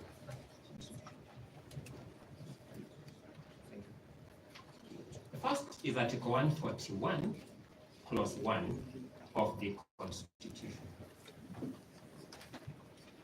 Article 141, Clause 1 of the Constitution provides, and I read, that the swearing in of the President-elect shall be in public before the Chief Justice, or in the absence of the Chief Justice, the Deputy Chief Justice. It's very clear. Says who must do and what will happen in the absence of that person. Article 148, Clause 4 of the Constitution provides, and I quote, the swearing in of the Deputy President-elect shall be before the Chief Justice, or in the absence of the Chief Justice, the Deputy Chief Justice, and in public. Another very clear stipulation about our Constitution of what the Chief Justice can do and what will happen in the absence of the Chief Justice. Then we go to Article 165, Clause 4. I want to emphasize one thing, my lord, my lady. You notice that Article 141, Clause 4, Article 148, Clause 4 come before Article 165, Clause 4. The makers of the Constitution were aware of what would happen in the absence of the Chief Justice while drafting Article 141, Clause 1, Article 148, Clause 4. Let us see what they said at Article 165, Clause 4. They said, and I quote, that any matter certified by the court as raising a substantial question of law under Clause 3B or D shall be heard by an even number of judges, being not less than 3, assigned by the Chief Justice. Full stop.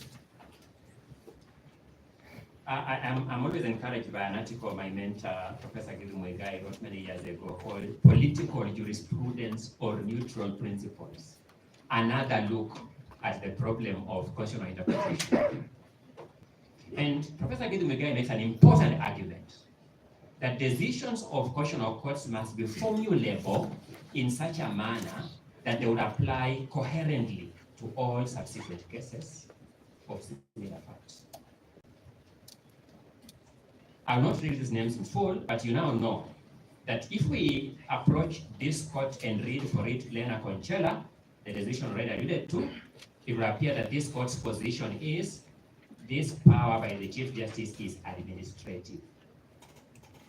If we approach this court and read the case of Kemri and the case of Montata, both of which have been referred to by my learned colleague Mr. Gada, you'll notice that the power under Article 165 is not administrative. The court says so, and my Lord Judge Murima, you contribute that jurisprudence. It is a constitutional imperative. I think my teacher, Professor Githu Muigai, would frown at that in jurisprudence as being political jurisprudence, because then we cannot answer first-year law student coherently. Is it administrative or is it not? We will find it difficult to answer it.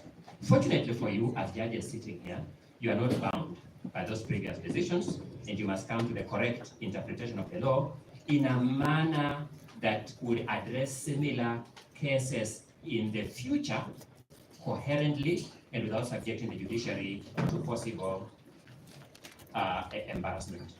So then you will have to go and read what the two cases say, Kemri and Omtata, constitutional imperative, and what Conchella says, administrative. But then you look at the eventual verdict in Conchella, even when they say it's administrative, they set out the preconditions for that. And the question you want to answer is this, my lords: have those preconditions even been met, assuming even that you take it by administrative, for the Deputy Chief Justice to take up the tools of constituting a bench? Because that's a limited question that we are here to address and to guide this court. I make an argument that none of those grounds has been met. For example, we sat in this court in the morning And I know this question will arise subsequently when we deal with the application for recusal, where my lord say, no, in the virtual courts, in the virtual system, we can sit on anywhere. I'm trying to paraphrase it, my lord, so if I get one word wrong, it's not for any ill intention. We can sit at any time. We can sit from anywhere. We can sit on any day. So that, can the Chief Justice, for example, be virtually absent? Is it possible that the Chief Justice of Kenya distinguishes herself as the first person to be absent virtually?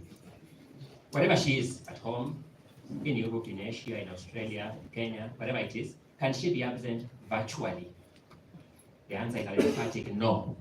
That in the virtual space, it is difficult to justify absence. Is the Chief Justice disabled?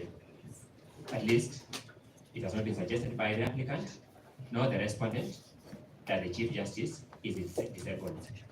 And therefore, even looking at the Conchella decision, none of the preconditions cited there to justify the leave of administrative has been met. In which case, the Deputy Chief Justice has no basis upon which she could have taken up the charges to constitute this bench.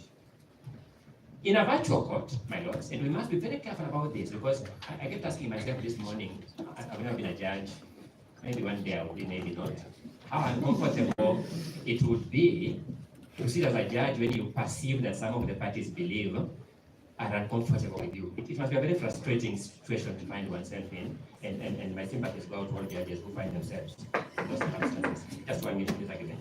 But the interface between litigants and the judiciary in this technology space is the CTS, the e-filing system.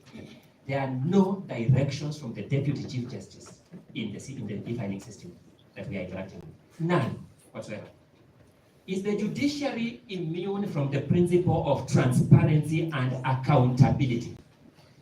It is not.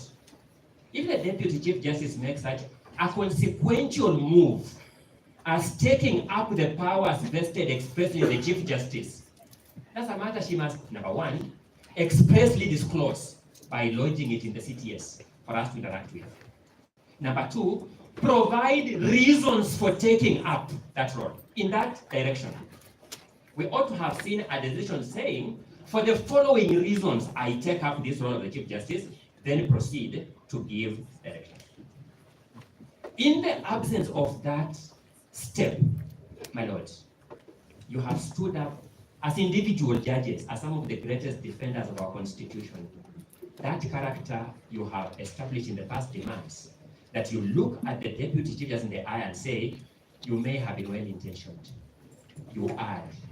You fell short of the constitutional standard, and therefore, by virtue of Article 2 of the Constitution, what you did was null and void. Our seating, the three of us at this bench, is null and void. We must down our tools at that juncture. Allow me to invite my senior colleagues, senior counsel, Paul Mete, to carry forward and finish our arguments. And thank you so much.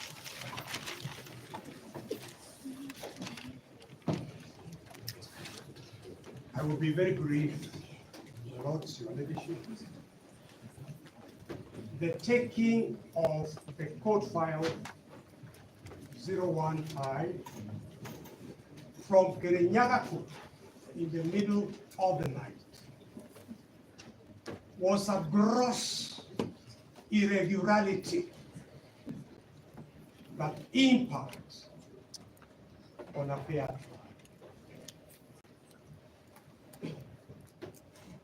The bringing of that file in the middle of the night from Kerugoya, presumably the Deputy Chief Justice, was another gross irregularity.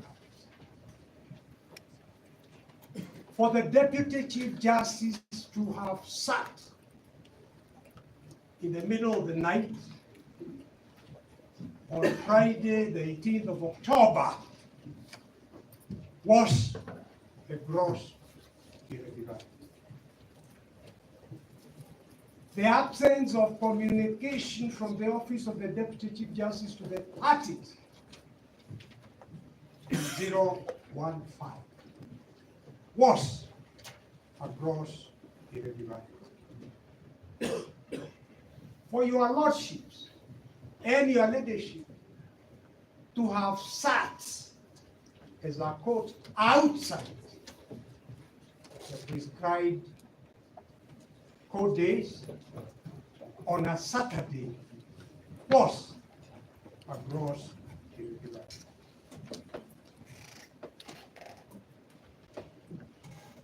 The maxim that justice must not only be done, it must manifestly be seen to be done, is an extension of the right to a fair trial guaranteed in Article 50. This litany of irregularities contaminates the sitting of this bench irredeemable. And I would ask that in respect to Article 50, we do not even go into issues of recusal. Your lordship, your leadership should, on the basis of those irregularities. Now, there is one I have forgotten. When this honorable bench was hearing our plea for an early date, this honorable bench said the earliest date they had was Thursday of this week. So now, with this litany of irregularity, this honorable bench found time to give a hearing today when they say they are only available. Let justice be seen to be done. The only agency that one is able to trace is that somebody somewhere is in a hurry to vacate the conservatory orders that preserve the substrata of the petition was very weighty in order to swear in somebody somewhere. Yes, you are concerned with the Constitution. Permit me to point out with a lot of respect, my Lord, to your leadership. I have gone through these things during the radical surgery, and I doubt that we have seen the last of the radical surgery. And my plea is that you preserve constitutionalism, you preserve the dignity of this court, because the people of Kenya are looking up to the judiciary only. Preserve that.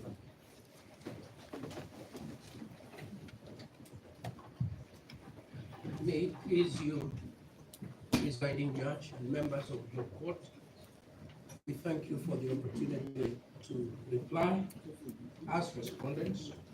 Before I do that, I want to thank to find out whether we are with the foreign retail or not.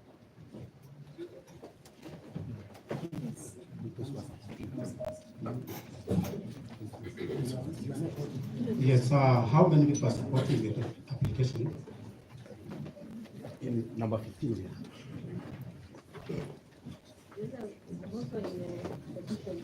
Are you parties in this matter? Yes, we are consolidated. So there's a petitioner, the second petitioner, who has.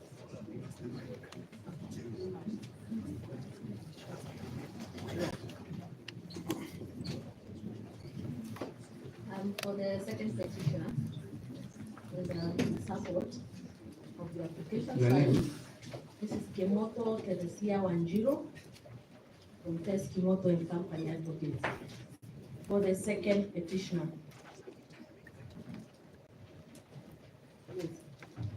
so perhaps I'm also allowed to submit or go to. Okay, thank you. So, Your Honor, I'm in support of the application. The fact of the matter and why we are in support of it is number one, as I said earlier, we were never served with those directions. And the fact that we were never served, this is proper procedure. That's any matter that is taken before a judge. All parties must be notified. We were never notified. So why we were never notified, and I had to learn about this issue today, I do not know. That raises eyebrows. And from the petitioner's side of view is, will this bench be impartial? Or we will be hard? Because if directions are being taken, petition E013 of 2024 is part and parcel. In fact, it was consolidated. We have not been notified. Why? Number two, the issue of fair hearing, Article 50, has been repeated over and over again. Isn't this a violation of the second petitioner's right to fair hearing? In fact, some of these applications, I'm getting them now. Yet, I should have been served before. Why the hurry? Why the rush? Why am I supposed to be served right now in court and I'm told 5 minutes submit? What is in stake? Let us all get a fair hearing. And with these preliminaries that are coming up, one is meant to wonder, will we really get justice? Petition E013 2024 was filed before petition E014 and E015. Council, just for your information, those were your orders you got from Kagoya, where the petitions were consolidated. So that must have been your application before that court. Yes. So don't bring it here. Yes. But the issue is, even after it was brought here, it is being mentioned and we are not aware. So if a matter is going to be mentioned and we are not aware, then it only shows either the bench is ignoring us, or perhaps our petition has no merit, and why so, yet we have not submitted. Let us be given a chance, let us be given audience, even to reply to the issues that are being brought forward. And we cannot reply when standing right now. I need time, I need 1 hour or 30 minutes or whatever, but I need time. So those are the issues why we are in support of this application. We feel that we are not being given a fair hearing. And the other issue that has been raised also, that the bench sat on a Saturday. We are not aware, we are learning right now. We know court operates Mondays to Friday, 8 a.m. to 5 p.m. This Saturday, when was this direction issued? Why were we not informed? So those are the bases why we are now joining hands. Though our petition has its own grounds, but then again, because of those issues, we feel if we don't raise these issues, then we might not get proper justice, because there are some people who, of course, are SDAs who are not able to sit on Saturday, who are not notified again, you know, those kind of issues. That's why we are wondering why the rush. Yes, maybe. Yeah, on the application for empanelment. Yes. Yes. That is the issue. The issue was that, and I've also talked about it, we were never in.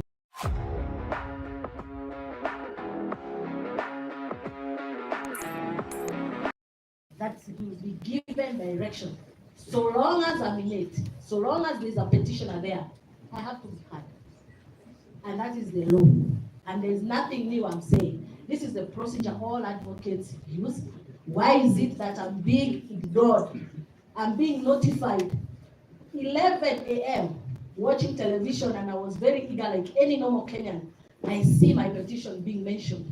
I was very angry, but I decided to take a vehicle from Kirinyaga County quickly to come before this court and inform the court that that is not fair. That is not fair, and Article 50 has been violated. And this being a constitutional court, kindly allow us to participate fair. Yes.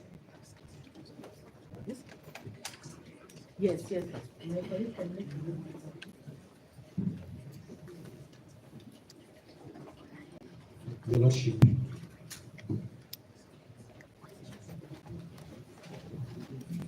in the limited time that we serve, your name, please. My name is Gachagua.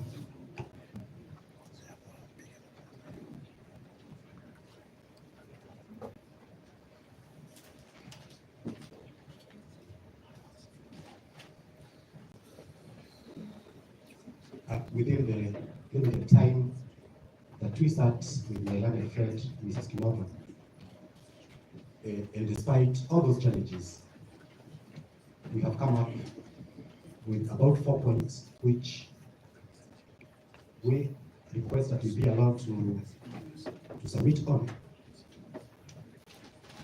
since we do not have more time to file documents in support of the application. So kindly, my Lord, give me 5 minutes. Your Lordship, the powers that are given to the Chief Justice to empanel a bench, as submitted by my learned friends, is not a power that can be delegated. In constitutional classes, which we have the privilege to be tutored by Senior Counsel, Professor Gideon Muigai, he told us that there is a principle called delegatus non potest delegare. A delegate cannot delegate. So that the people of Kenya have delegated power to the Chief Justice to exercise that power. And the Constitution does not leave any room for delegation of that power. So now, we are before you, having been empaneled by a person who does not enjoy the people's power to empanel a bench. Lord, this is a jurisdictional question rather than an administrative question. And from the decisions which have been cited by my learned friends, Kemri, Okiom Tata, and the Conchella case, one thing you learn is that in Kemri and Okiom Tata, the court said this is a constitutional function and it cannot be delegated. When you go to the Conchella case, the court allowed or said that the Deputy Chief Justice could empanel a bench.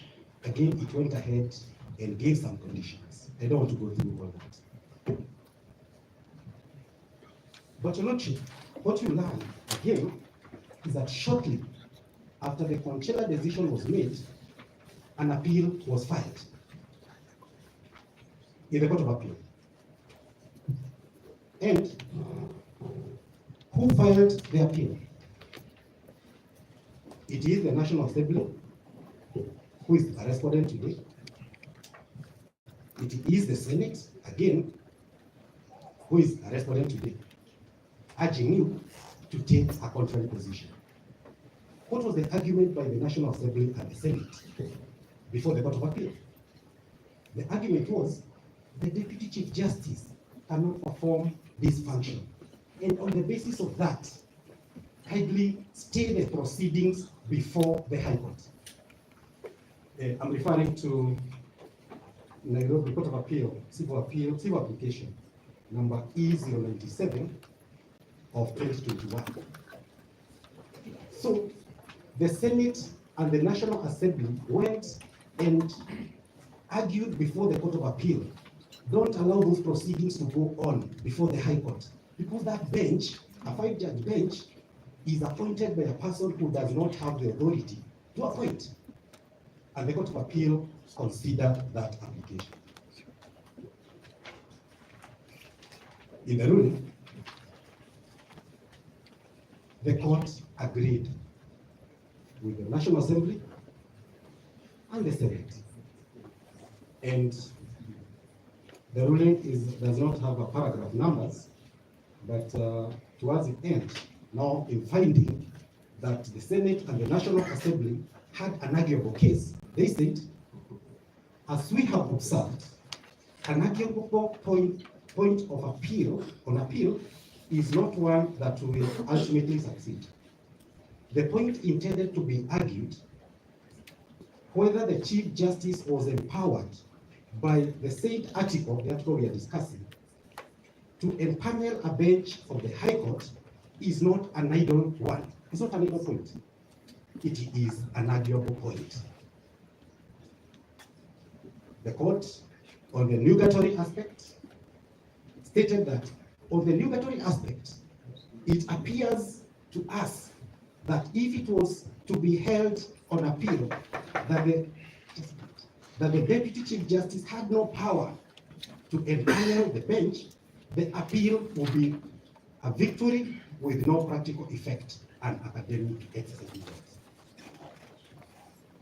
So, the court also considered the third aspect, which was introduced by the Supreme Court in a previous decision, the public interest consideration. And they said, we find also that this is a matter in the public interest domain, and it is proper that the appellant exhaust the appellant's rights. So the court went ahead and said that the motion succeeds and stayed the proceedings in the High Court, and to date, they are stayed. And the appeal was supposed to be determined in just a certain period of time. The appeal is still pending, and the proceedings in the High Court are still stayed. So, my lord, you are at the place where the 5-judge bench found itself. It made a determination, it was stayed. So today, we do not have any decision where the empanelment by the Deputy Chief Justice stands. Therefore, before we proceed in these matters, kindly find that the Deputy Chief Justice does not have power to empanel a bench of an even number of judges to be appointed. Thank you very much.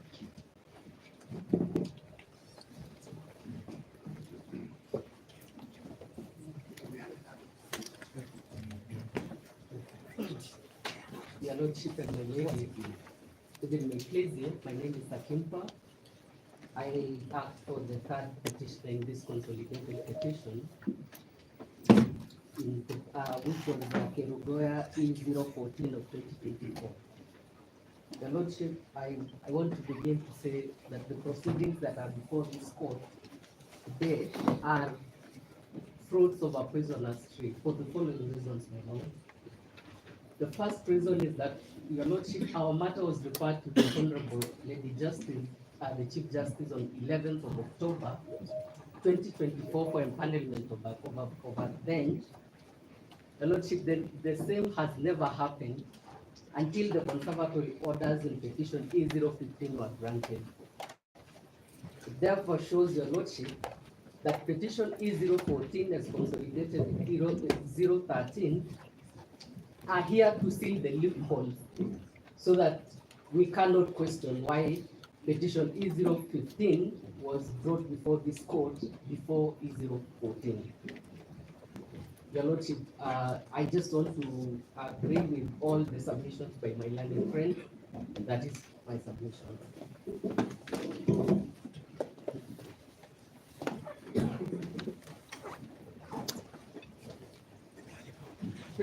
Can I was the address?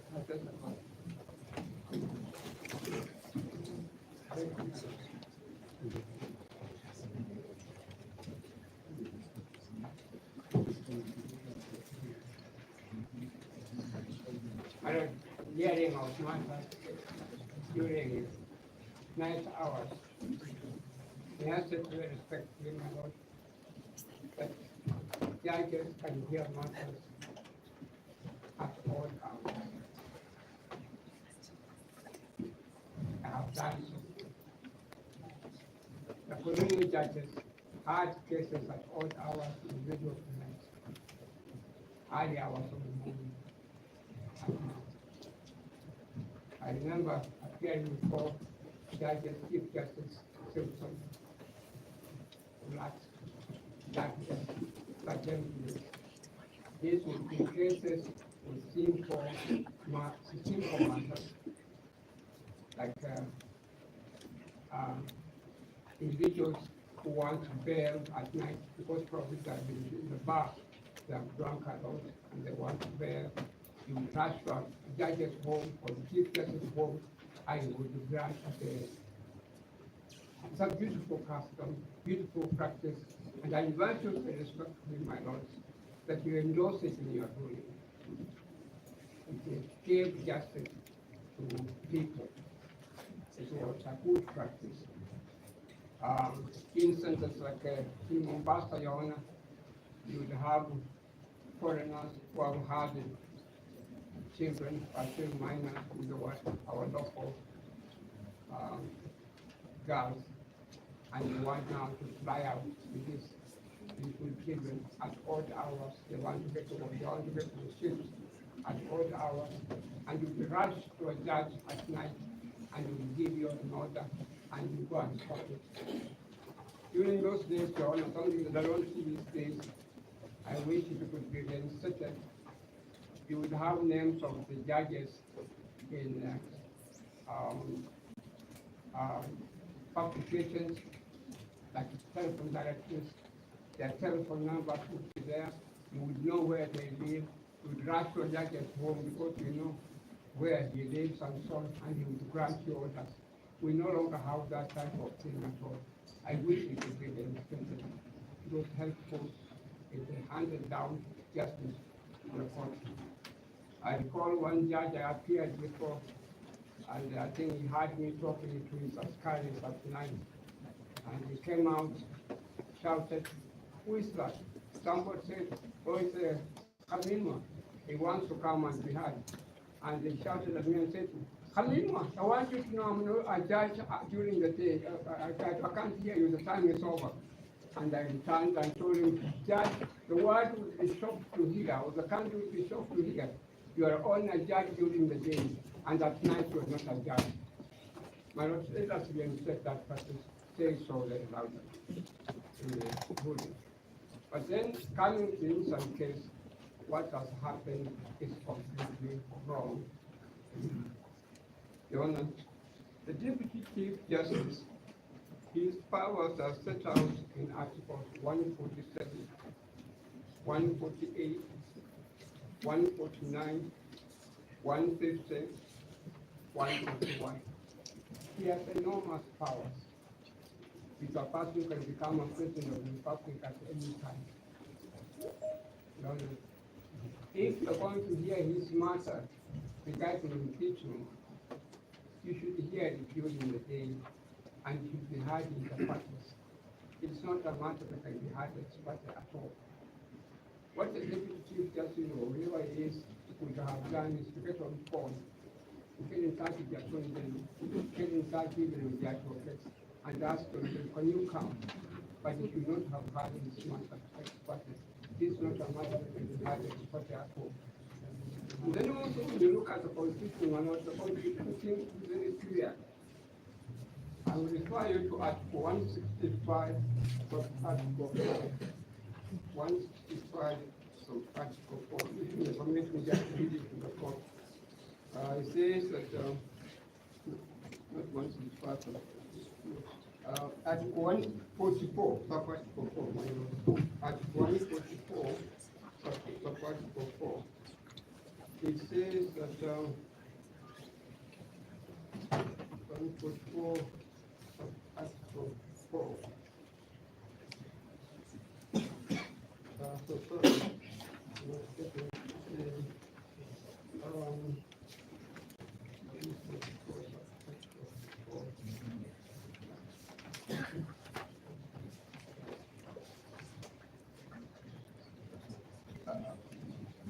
look at that 144 of Article 4. 144.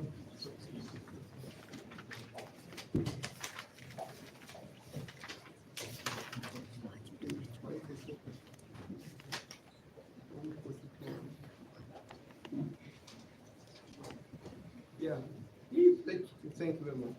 If the Chief Justice is unable to appoint a tribunal under clause 3, the Deputy Chief Justice shall appoint such a tribunal. So you see very clearly, Your Honor, where the Deputy Chief Justice can act, it is set out in the Constitution very clearly. Now, in this particular case, it is not set out in the Constitution regarding impeachment. It does not confer power on the Deputy Chief Justice at all. If I may also refer your Lordship to impeachment provisions relating to the Deputy Chief Justice, Article 144, Article 145, Article 150, Article 1B. Those provisions are expressed. Now, the next thing I may wish to deal with is if you could look at Article 165, Article 4, 165, Article 4.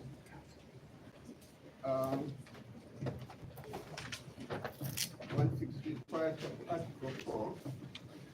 It says that any matter certified by the court as raising a substantial question of law under clause 3B or D shall be heard by an even number of judges, being not less than 3, assigned to the Chief Justice.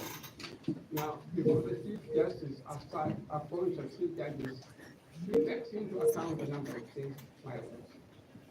He will take into account the experience of the judge that he is appointing. He will take into account things like whether it would probably bring a conflict of interest. He will take into account whether there would be objections from certain individuals and so on, but not to do that at all. It takes into account a lot of things. It's not just an exercise where he writes down the names of judges immediately. He takes into account a lot of things before he appoints the one and so on. Now, in this particular case, Your Honor, this may not have, it's not power that can be delegated. The Deputy Chief Justice at all. It is specifically and expressly delegated to the Chief Justice. Now, with the new technology we have, the Chief Justice happens to be out of the country. There's nothing that stops an individual or the registrar from getting in touch with him and explaining to her that, look, we have got this matter coming up. There is the issue of appointing 3 judges to here. Can you have your views? And they would probably say that, look, why don't you have so and so, so and so, so and so, so and so? And you would actually assign the judges to hear such matters. I would emphasize, and I also keep myself with my friends, that there has to be miscarriage of justice.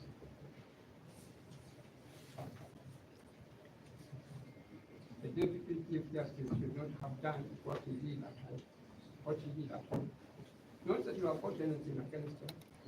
Not that you are alleging that there is something that she did which is not, she should not have done. There is also the issue, Your Honor, when you're dealing with matters of this kind in law, the issue of perception. Perception is important.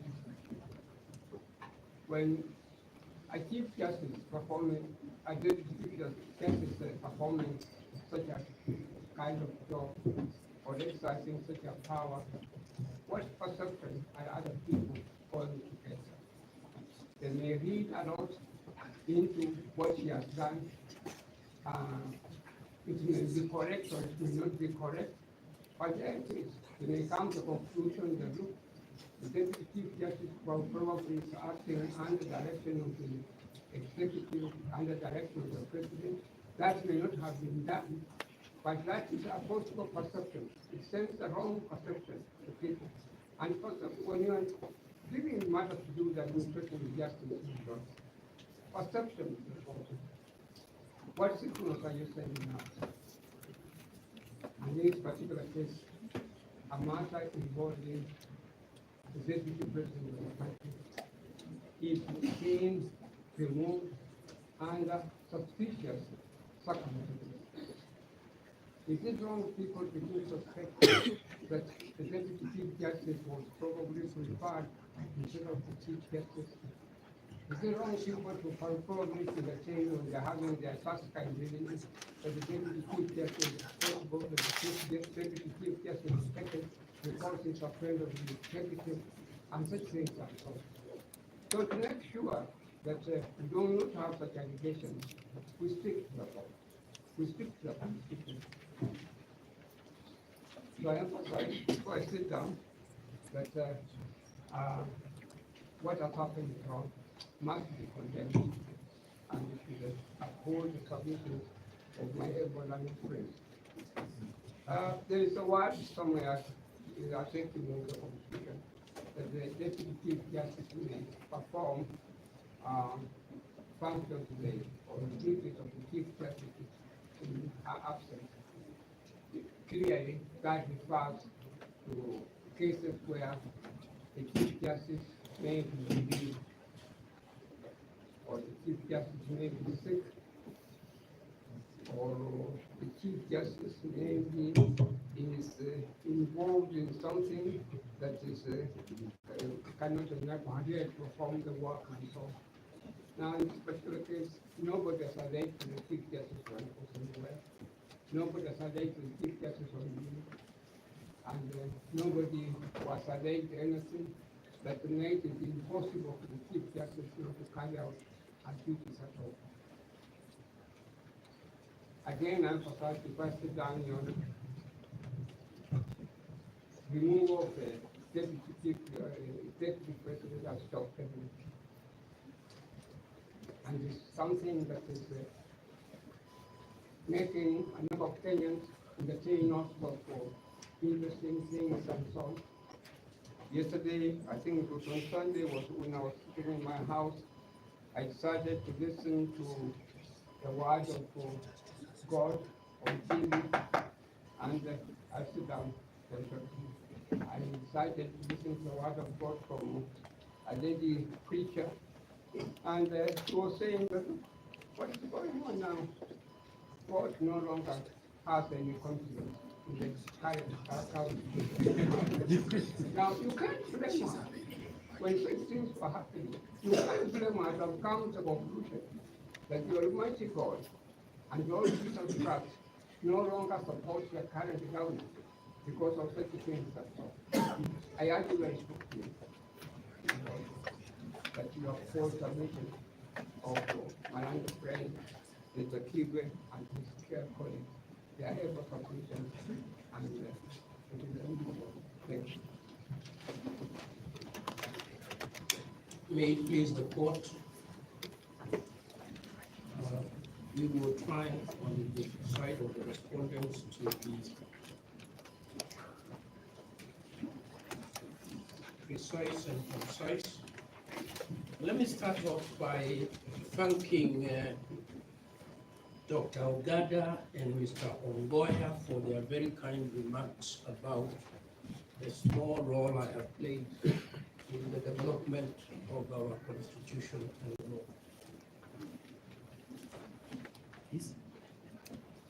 Thank you very much.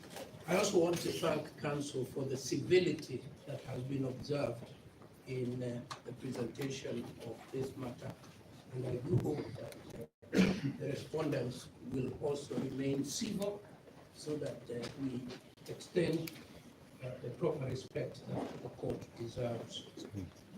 I am instructed by the Honorable the Attorney General, a very eminent Dorcas Oduor, our first female Attorney General,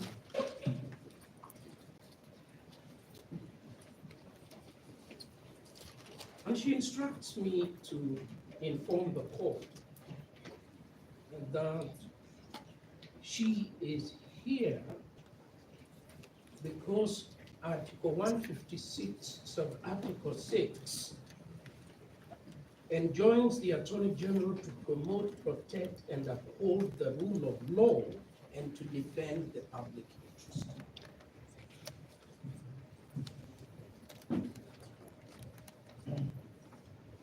The people of Kenya have a public interest in the maintenance of a stable government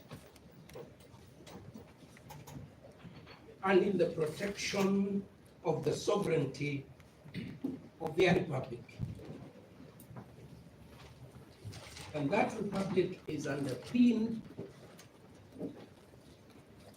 by having continuity in the institutions of government, be they the legislature, be it the judiciary, or be it the executive. We shall be submitting that the public interest is in favor of an expeditious disposal of matters that affect the continuity of government and that imperil the stability of the state.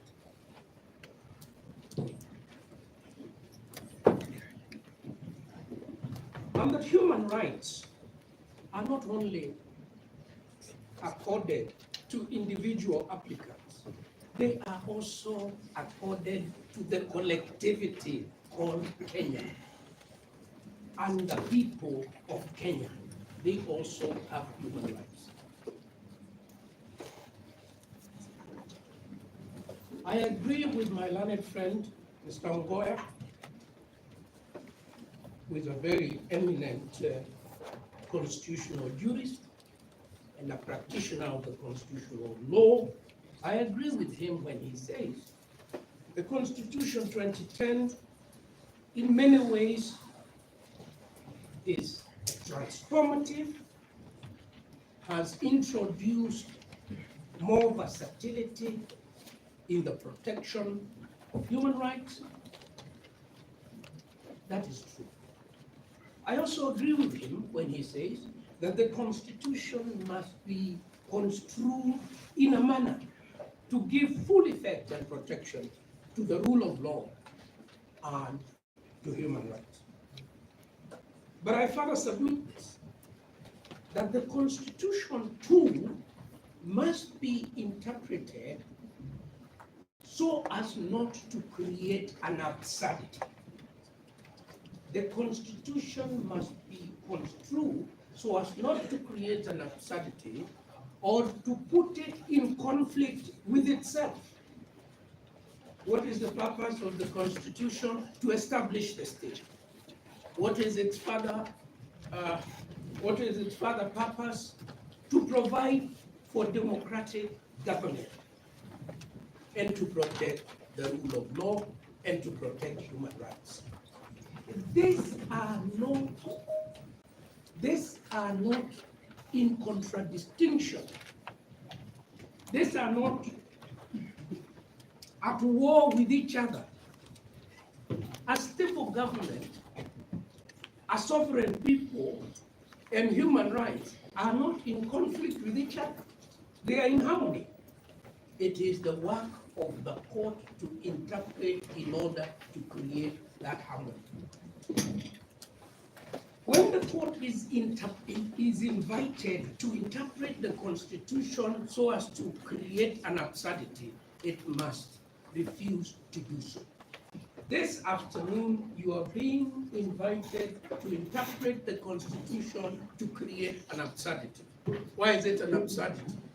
The Deputy Chief Justice of the Republic of Kenya can swear in the President of the Republic of Kenya into office. What a huge power, what a huge authority. The Deputy Chief Justice of the Republic of Kenya can empanel a panel of judges, can appoint a tribunal to remove the president from office. What a huge responsibility. What huge authority.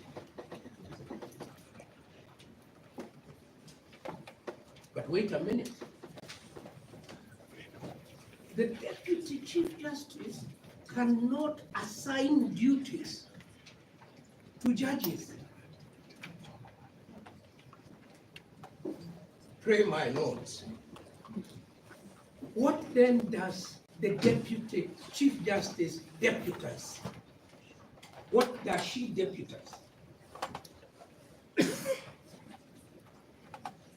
In many jurisdictions, like those referred to by the distinguished counsel on the other side, in many jurisdictions, including the United States, there is no office of Deputy Chief Justice.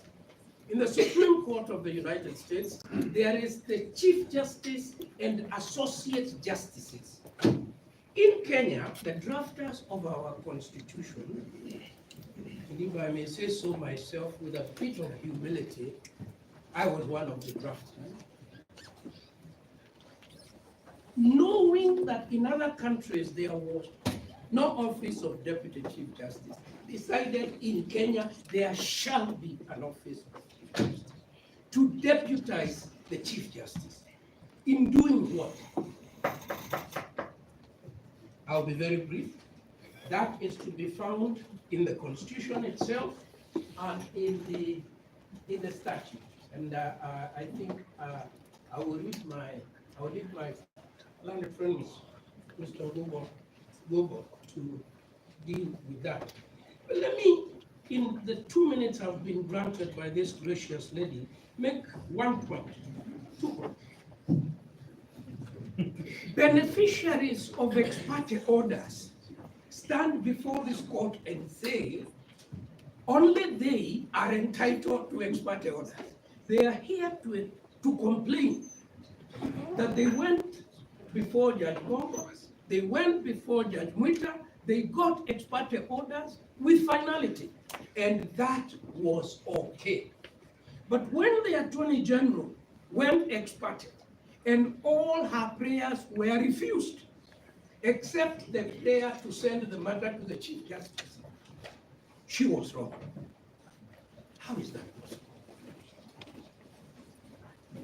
My Lord, I want you to remember, because it is in your file, the transmission from Kiriboya is in the portal, unless my learned friends are saying they have never seen the portal itself.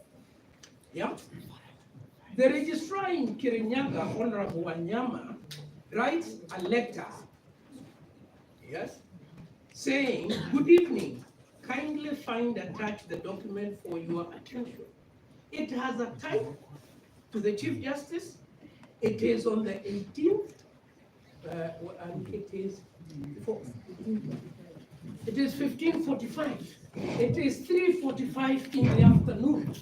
So when counsel repeats again and again, things were done at night. Well, a lie can go halfway around the world before truth wears its pants. It is not true. It is not true. The registrar sends the order at 3:45 in the afternoon. I stop there so that my learned friend will continue. Thank you. My notes, I will take it out from there, and I will dive right into the constitutional questions. The application before you for challenging the empanelment of this bench addresses itself, my lords, to the powers of the Chief Justice under Article 161,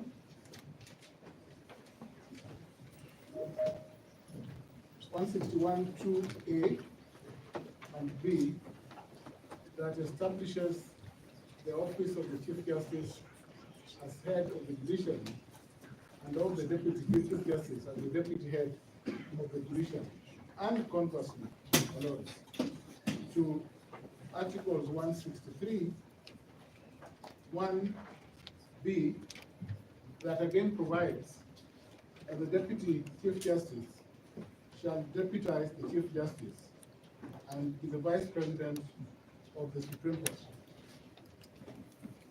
Lords and the leadership, it is now beyond our adventure, and again quoting from the CTS, that while Council submitted that there may be instances of delegation, they ignored, my Lords and your leadership, that the law expressly provides instances or gives direction as to when the Deputy Chief Justice shall exercise the powers of the Chief Justice. And my Lords, this is expressly set out at Section 5, subsection 2A of the Judicial Service Act, Cap 185B of the Laws of Kenya.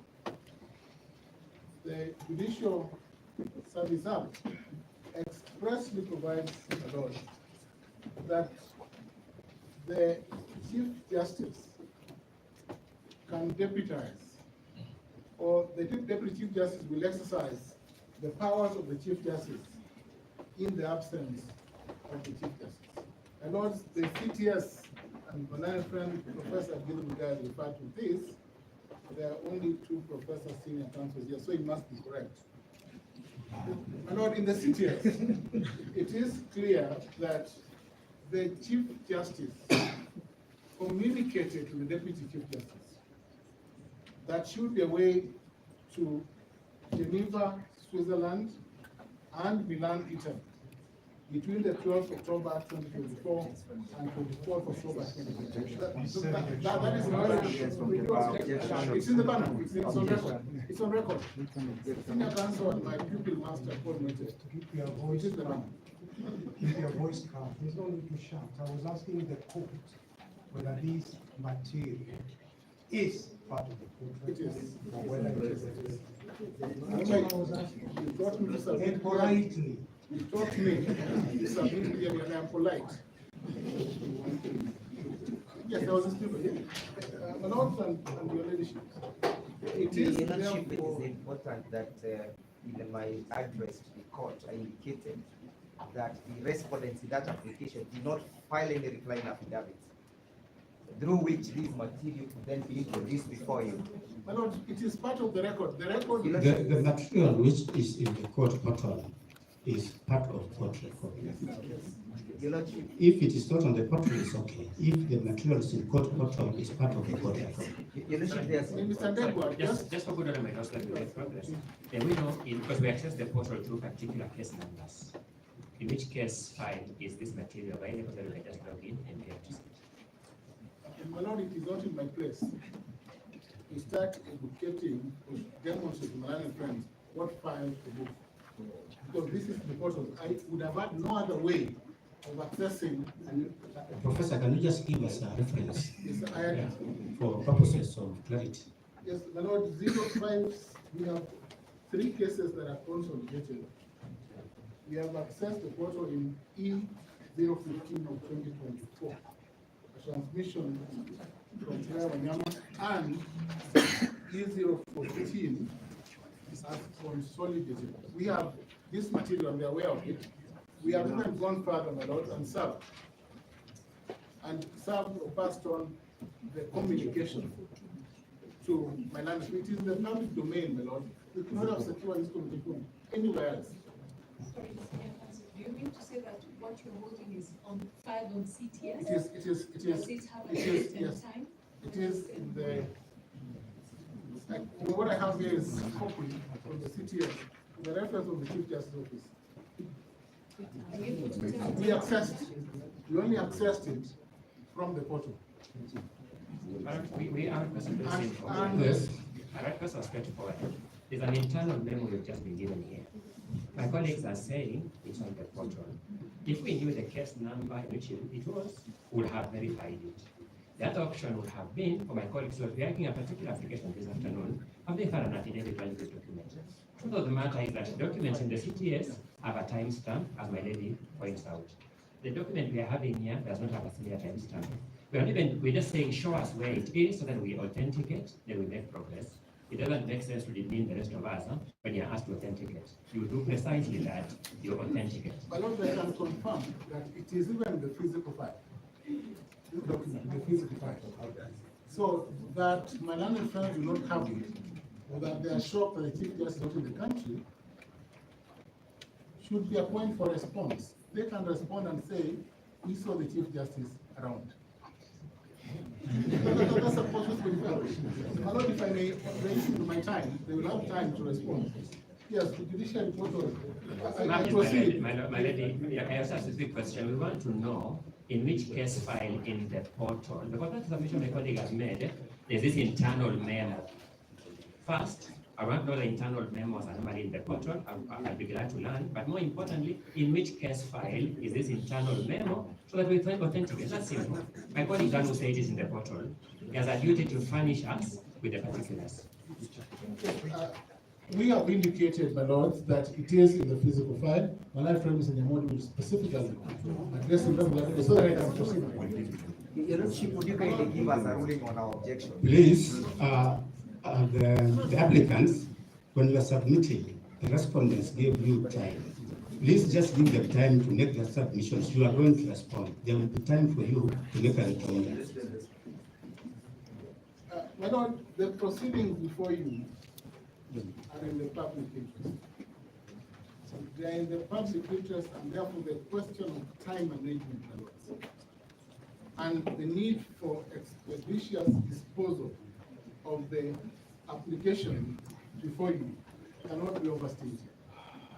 My Lords and relationships, time and again, my friends have submitted that whereas this court can sit at odd hours where it receives an application, that in matters as mundane as the current matter before you, that this court should have had this matter in the course of the day. Because, no doubt, my Lord, this court has moved to the electronic age where matters are transmitted through mail and through other forms.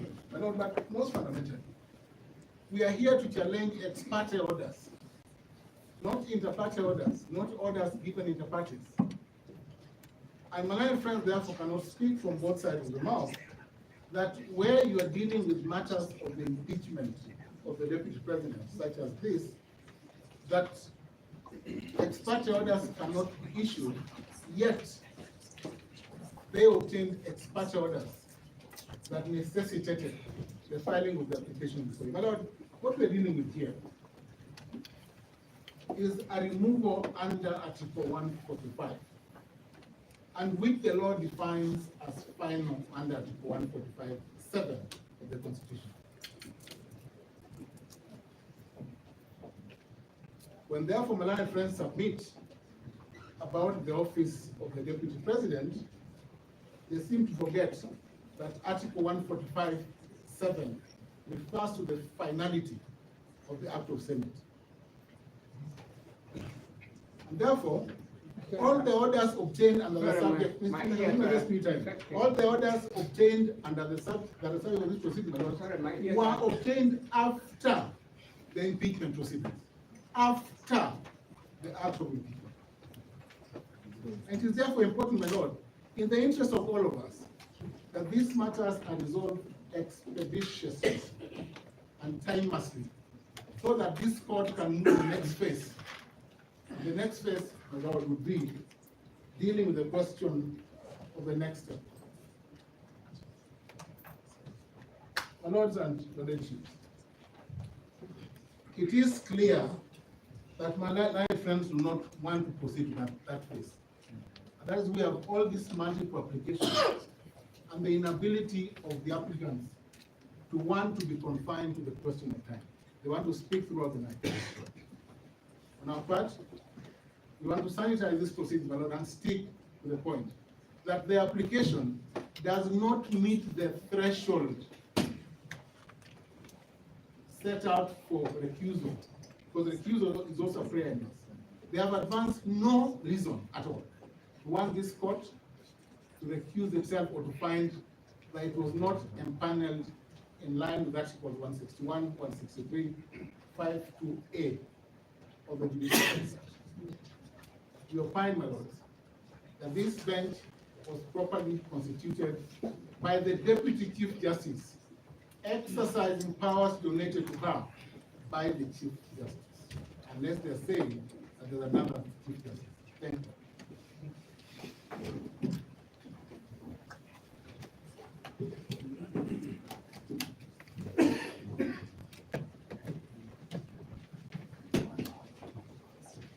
My lord, my ladies, as a follow-on to the submission by my two learned senior colleagues, I wish to respond further to the application as follows. There has been a lot of water under the bridge since we convened, or since this court convened at about 11:15 or 11:30 this morning. But as I am no doubt members of the court will be able to quickly figure out, the single issue that is before you is a challenge as to the regularity of this, of the referral of the 3 or 4 matters to this bench by the Honorable the Deputy Chief Justice, the Deputy Chief Justice of the Republic of Kenya. And I wish to commence my response to that objection by saying as follows. The Chief Justice occupies 3 distinct constitutional offices. 3 separate and distinct constitutional offices. First, the Chief Justice, by dint of Article 161, Sub-Article 2A of the Constitution of this Republic, is the head of the judiciary. By dint of Article 163(1), the Chief Justice is the President of the Supreme Court. And by dint of Article 248, Sub-Article 2E, the Chief Justice is the chairperson of a constitutional commission established under Chapter 15 called the Judicial Service Commission. Members of the court, I wish to take just a moment to demonstrate how the Chief Justice is deputized in these 3 distinct constitutional offices. In respect of her capacity as the President of the Supreme Court, Article 163, Sub-Article 1B is clear that the Chief Justice shall be the President of the Supreme Court, A, and that B, the Deputy Chief Justice shall deputize for the Chief Justice and shall be the Vice President of the Court. That is the first constitutional office.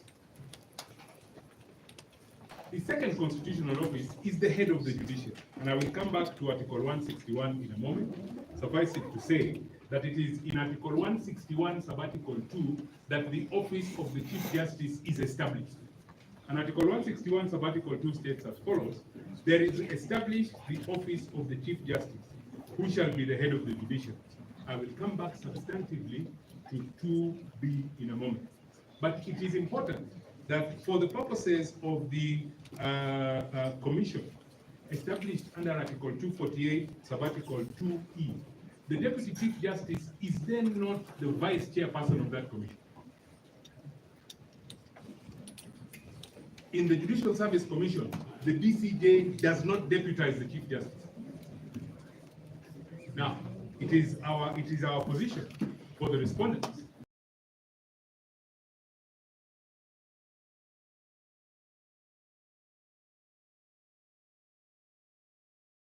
that is the one Sub-Article 2A. That is not the President of the Supreme Court. That is not the chairperson of the Judicial Service Commission. But that function is exercised by the Chief Justice in her capacity as the head of the judiciary.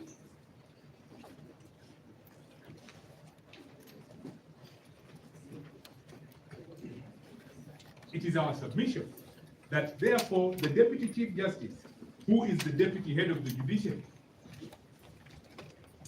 by dint of Article 161, Sub-Article 2B, can exercise the function of the Chief Justice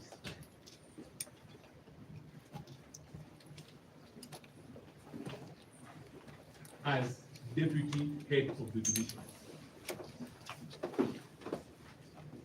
And members of the court, Article 161, Sub-Article 2 creates 3 positions: the Chief Justice, the Deputy Chief Justice, and at sabbatical C, it creates the office of the Chief Registrar of the Judiciary.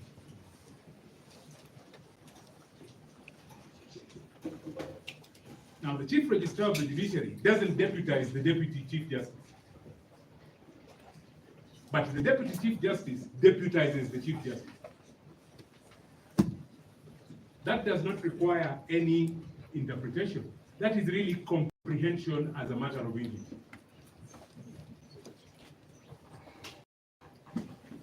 It is then for the Deputy Chief Justice, in instances where the Chief Justice is unable to act as the head of the judiciary, the Deputy Chief Justice can then perform that function. Members of the court, I submit that the decision in Lina Conchela is good law. And the facts in Lina Conchela are important. When you retire to consider your decision in this matter, you will note that the only respondent in Lina Conchela was the Chief Justice. The only respondent in Lina Conchela was the Chief Justice. If, for the sake of argument, we go along with the submissions made by our learned colleagues for the applicants this evening, that the Deputy Chief Justice then cannot deputize for the Chief Justice, then in Lina Conchela, when a judge of the High Court certified that the issue in that matter was one fit and proper for an expanded bench under Article 165.4, then going by the argument, then there would be nobody to empanel the bench because the Chief Justice was a party. How can he or she empanel a bench in a party where there are respondents? That is the absurdity in the argument by the other side.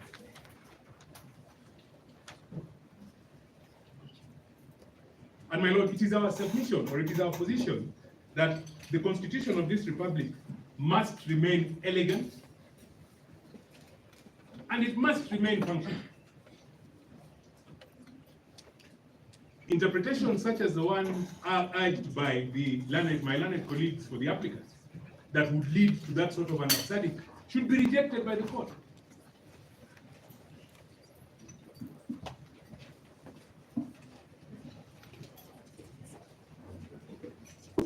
It is my position, as I am on my feet this evening, as I have been consistent, that the Constitution says what it says. But the Constitution only means what the courts of law in the Republic of Kenya interpret it to mean. And it is the interpretation of the Constitution that gives it life, that gives it meaning.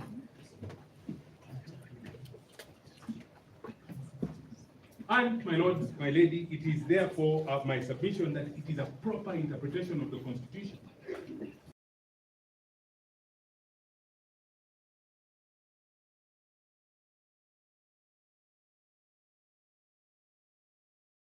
Flowing from the express provisions of Article 161, sabbatical, no doubt that as you sit as the three judges presiding over this matter this evening, you have no doubt as to the regularity of your environment.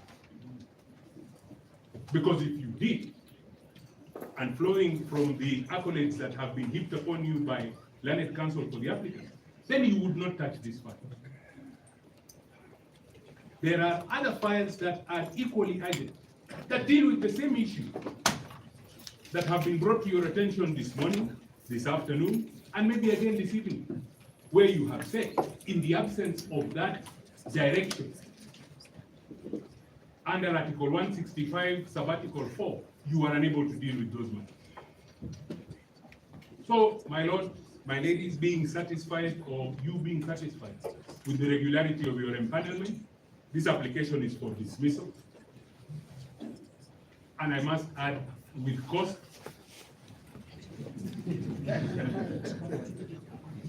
So that the important substance in this matter can be determined by the court. I'm most obliged.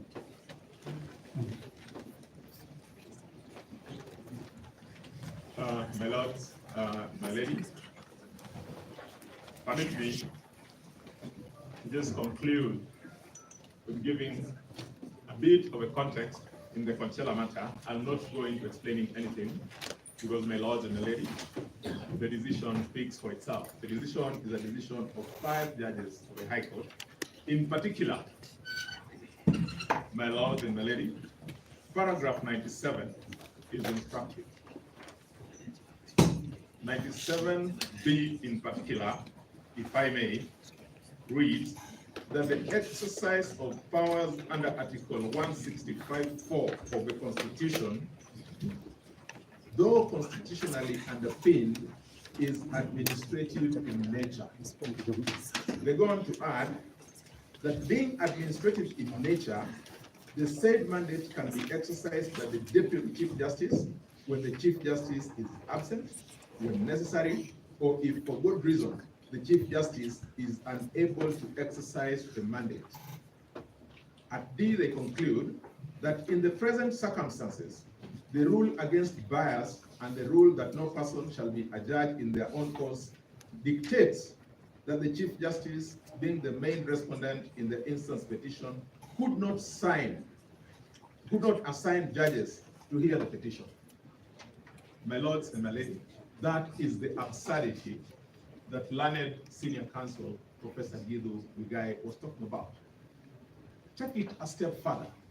Is it therefore their case that if, as contemplated by their lordships in that matter, if for one reason or the other, the Honorable Chief Justice is unable to perform the function, is it therefore their case that no matter that requires constitution of a bench will be heard or determined? That certainly would be an absurdity that the law would not have contemplated. That said, my lords and my lady, one of the things that will play out by close of business these submissions is that our learned friends from the other side have very deliberately taken to concealing what would otherwise be material information before this court. I say that for two primary reasons. I want my lords and my lady to make reference to their own application, to the grounds supporting the application. They start, the application is based on the affidavit of Honorable David Munya Matenge and other grounds. The other grounds include A, that on the 18th of October 2024, the petitioners herein filed the instant petition together with an application under certificate of agency seeking conservatory orders restraining the assumption of office by the second interested party pending the hearing and determination of the application and petition. They go on to say that on the same day, the matter was placed before the Honorable Justice Mongo, who considered the matter, and in light of the urgency of the matter and the weighty constitutional issues raised, the Honorable Judge issued the conservatory orders sought in the first instance and certified the matter as raising weighty constitutional issues and referred the matter to the Honorable Chief Justice to constitute a bench to hear and determine the petition. This is where now the story starts. That on the next day, being Saturday, 19th October 2024, the petitioners were surprised by the turn of events wherein they were served with the order of this Honorable Bench, stating that the first and second respondents' applications dated the 18th October 2024, in bracket the applications, were to be had for their inter-parties hearing on the 22nd of 2024. Why do I say there is deliberate concealment of material facts? It is because, my lords, looking at the files that were coming up before this court today, that is E565 of 2024, before the court in Nairobi, and E015 of 2024 in Kerugoya. We immediately, upon learning of the orders that had been issued and which have been adverted to here, filed an application. It is on record. That application, my lords and my lady, sought several prayers. One was that we wanted to have that application certified urgent. Like in their case, our application was certified urgent. Again, we asked that the court considers hearing the application outside the normal court hours, including a possibility of being heard on a Saturday. My lords and my ladies, that prayer was not granted. We also, as a third limb of our application, asked that the court considers granting an ex parte order staying the decision of the Honorable Justice Mongo and the Honorable Justice Waita in the Nairobi matter. Again, my lords and my lady, that prayer was not granted. What followed was then the court, as would be the normal practice of that court, gave directions on how this application was to be dealt with. That is how we ended with the date of 22nd of October 2024. And why this is important, why is it their case that when they file an application and get orders, it is convenient, it is okay, there is justice. When they get another order in Nairobi, it is okay, there is justice. When we get an order merely certifying our matter as being urgent, then there is, all hell breaks loose. And we're saying, if only our colleagues had sought to present this material before this court, we would not be talking about what we're talking about now. It would have been manifestly clear that we were here on account of an application. My lords and my lady, I've had very strange submissions coming up this afternoon. Submissions including that at the ex parte stage where the court is supposed to be giving directions, the parties expected that the court to have been given notice. Since when, my lords, do the courts in this division, and indeed any other division, attend to matters under certificate, and at the ex parte consideration of those orders, invite parties for hearing of those orders? Why then do we call them ex parte? That submission, my lords and my lady, I repeat, is not for the consumption of this court. That submission can only go to serve an audience that is outside this court, because the people in this court are fully aware of the rules governing the conduct of matters in this court. But lords, allow me a few more minutes just to point out a few other areas which then would speak to the reality of why then the omission of this material fact is then now being used to place this insinuation that the court either did something that was untoward, or the Honorable, the Deputy Chief Justice did something that is untoward.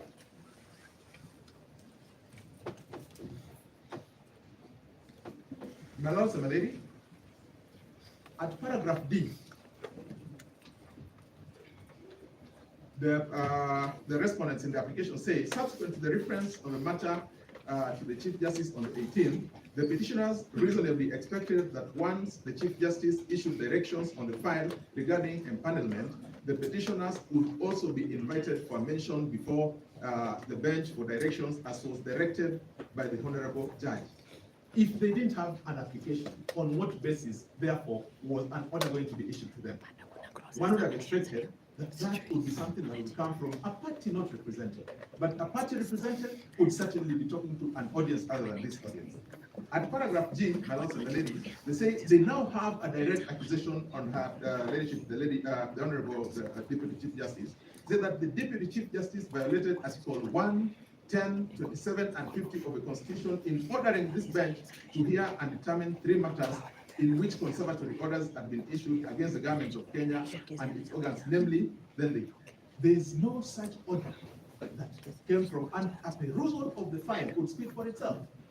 All that the Honorable, the Deputy Chief Justice did was to constitute the bench. And in any case, this same bench is a bench that has been constituted by the Chief Justice herself. Questions that we ask ourselves: why is it that when we appeared before this very bench last week on Tuesday, on the hearing of their own application, we sat up to midnight? Today, because it is the issue is on the other side, it becomes irregular. That cannot possibly be a parity of arms when you're dealing with a question of justice. Why is it that when they went all over asking for orders, and this speaks to why there are only 2 matters that came before this court, they filed a number of cases. In those other cases, there were no orders. What business did we have filing applications in those matters? We only felt that we were aggrieved with these orders specifically because the effect of those orders were to suspend a provision of the Constitution. And that's why it's important for us that we deal with them. As we seek to deal with them, the only way that the rules of this court establish is that we make an application. My lords and my lady, I look at, finally, I think, their ground number L, that they also sought to know the circumstances that led the Chief Justice to delegate to the Deputy Chief Justice, that I think has been spoken to. My lords, my ladies, what then comes out is that if our counterparts had been candid with the facts in the file as they speak, we would not be wasting time as we are right now. We would have had an opportunity to speak to the matters on the basis of the accuracy of the files. We would not be casting aspersions on the court as we have seen. We would not be casting aspersions on her leadership, the Deputy Chief Justice, as we have seen. We will not be casting aspersions on the Chief Justice as we have seen. My lords and my lady, I repeat that submission is meant to achieve two reasons, and two reasons only. One, to delay the proceedings that are before you today. We have an application, and at the right time we'll be seeking and insisting to have it had. And number two, to then create this negative impression, which I suppose is meant to be used at a later stage. I rest my case.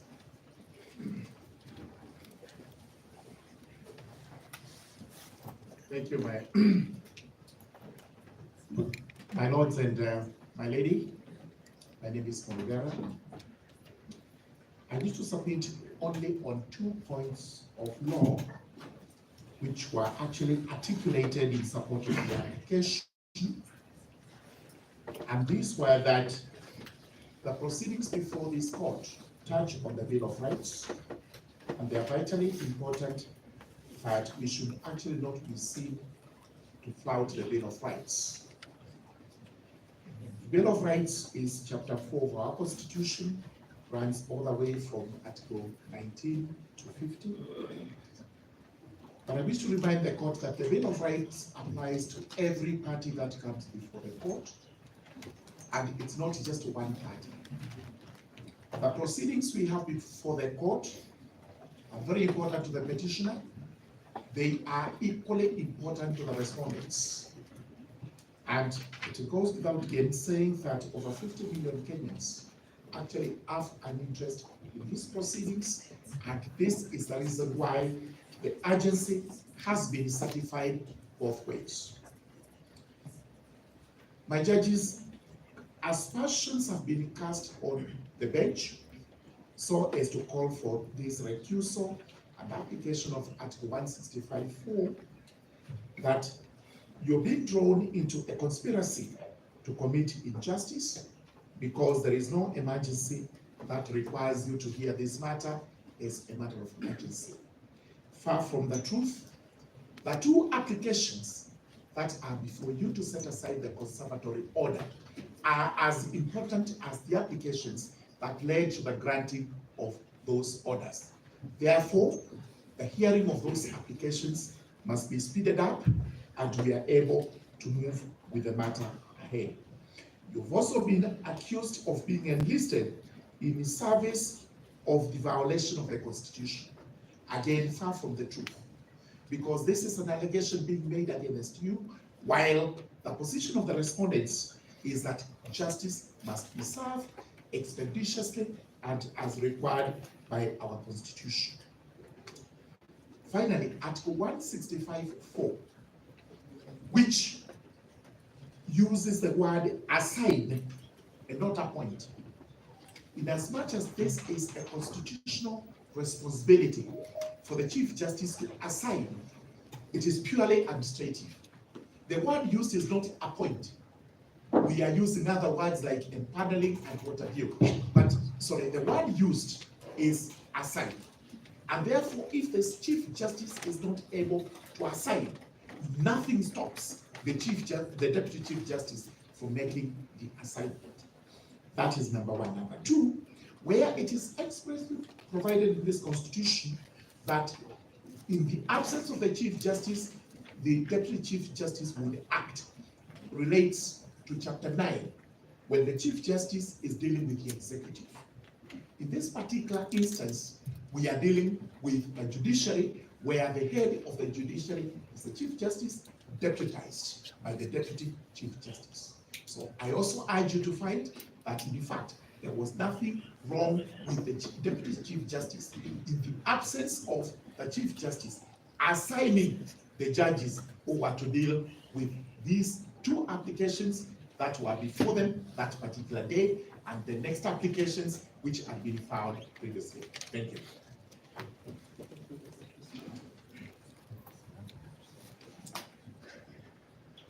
My Lord, in 2 minutes, my Lord, as you retire to consider the application, Nemo is my name, my Lord. I would invite you to consider Article 259, my Lord, Sub-Article 3, and particularly, my Lord, B and C thereof. And if you allow me, my Lord, I will read it out. And it states that every provision of this Constitution shall be construed according to the doctrine of interpretation, that the law is always speaking, and therefore, among other things, B, any reference to, in this Constitution to a state or other public office or officer or a person holding such an office includes a reference to the person acting in or otherwise performing, my Lord, underline, otherwise performing the functions of the office at any particular time. My Lord, it's not disputed that the CJ was out of the country, and that, my Lord, the DCJ was performing the functions, my Lord, of the CJ at that particular point in time. And my Lord, our attention has been drawn to the communication from the CJ that had particularly asked the DCJ to take charge. My Lord, therefore, Article 259 3B provides an answer to the question that is before you. And my Lord, lastly, I'll read Article 259 3C, which reads, my Lord, and it says, a reference in this Constitution to an office, state organ, or locality named in this Constitution shall be read with any formal alteration necessary to make it applicable in the circumstances. My Lord, the circumstances before you were that the CJ was not available to give the directions or assign the bench. What the DCJ did, my Lord, was applicable in the circumstances. I invite you, my Lord, to refer to that provision when you'll be making your ruling. I thank you.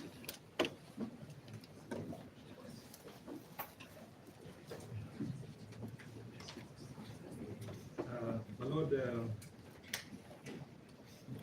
I send the Speaker of the Senate. My Lord, allow me to make very brief submissions without repeating what my colleagues have said.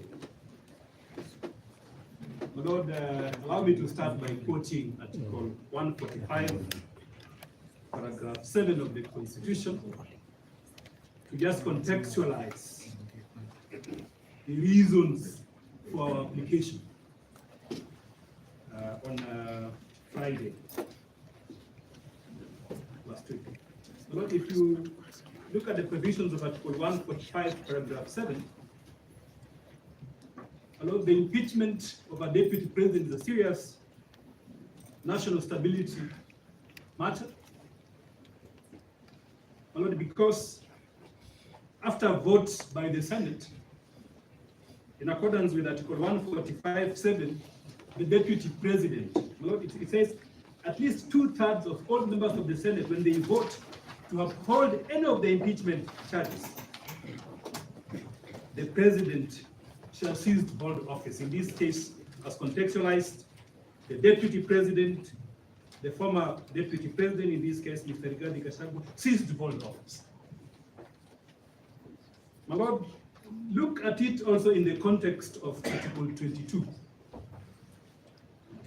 My Lord, this former deputy president, in exercise of his right in the Bill of Rights, my Lord, moved the courts by way of a petition. My Lord, on Friday, that 18th of October, 2024. My Lord, conservatory orders were issued, which, in accordance with the petition, with the respondent's perspective, appear completely problematic. And my Lord, they required immediate intervention in terms of the respondents, my lord, moving the court. Because, my lord, the flip side of Article 22 is that whereas you have a right to file a case in court and seek conservatory orders in accordance with Article 23, paragraph 3A, a conservatory order which is discretionary. It means you are suing a respondent. Well, that respondent equally has a concomitant right to move to court, to interfere, to set aside, to ask the court to vary that conservatory order. My lord, the grant of that conservatory order is discretionary. So, my lord, there is nothing cast in stone in terms of the respondent, my lord, coming to court to make an urgent application for the setting aside of that conservatory order.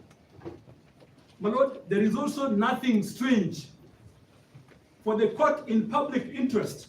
My lord, for the court in public interest, having looked at the grounds of this application to set aside these conservatory orders, my lord, for the court to apply Rule 3 of the Mutunga rules, my lord, to make a just, expedient, and my lord, proportionate decision in terms of directions on how to dispose of this matter. My lord, again, under Section 60 of the Evidence Act, we all need to take judicial notice of the fact that my lord, now we have the e-filing system. My lord, when such extraordinary matters come to court, my lord, the court is empowered. My lord, at any time, my lord, at any time of the day, my lord, at any time to access the system, and my lord, to give appropriate directions for the expeditious resolution of this dispute. My lord, they benefited from these orders on Friday. My lord, unlike them, my lord, we had the courtesy, because my lord, we saw the court orders in the social media, and we responded accordingly. But my lord, unlike them, we were courteous enough to serve the orders which were issued by this court to the respondents. So it cannot lie in the respondent's mouth to say that they have been ambushed to come to court, to the extent that they come to court and say that we are acting under protest. We did serve them with these court orders. And my lord, on the last aspect of that point,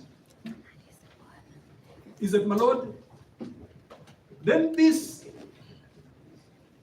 petition, who has come to court under certificate of urgency, my lord, having absented himself on at the Senate on Thursday for health reasons. May I please?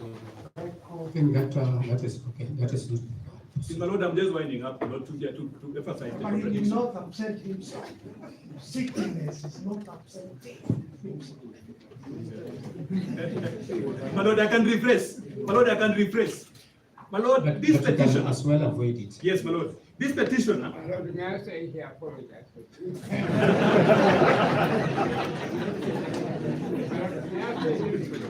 Let him avoid it. Yes, Let him avoid it. I'm avoiding Yes, he has avoided it. My lord, justice administered without mercy and wisdom is not justice.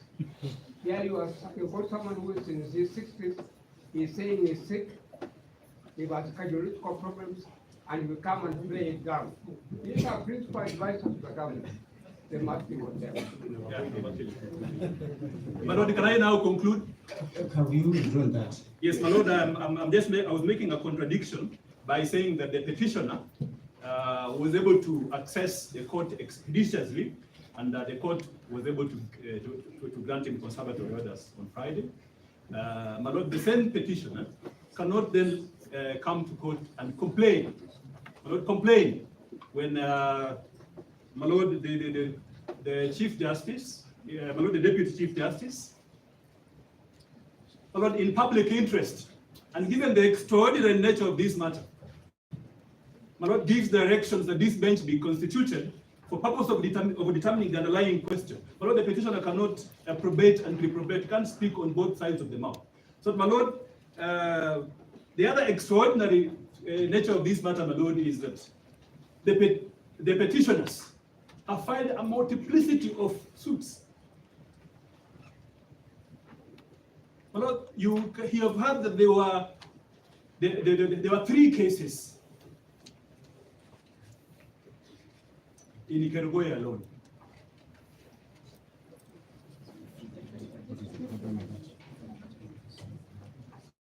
My Lord, other cases were filed in Nairobi.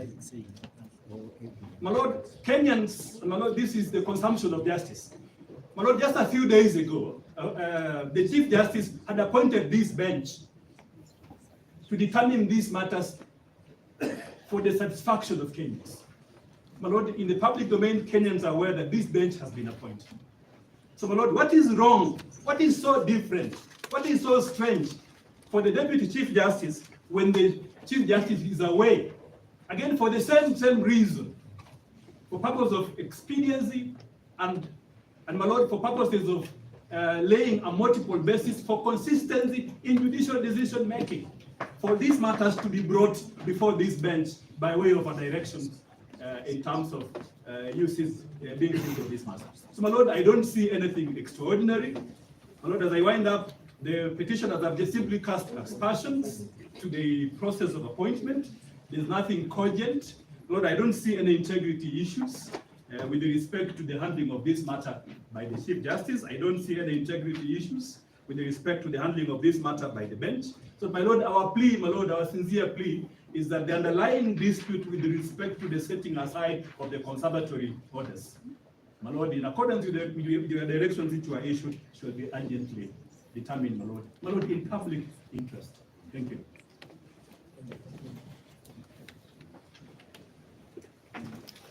My Lord,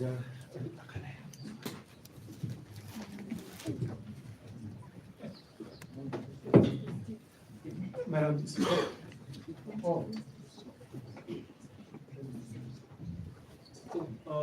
My Lord, for the respondent, I'll be very brief. I just wish to remind us. Yes, Dr. Kamoto, I think for the 6th respondent now, with the new order.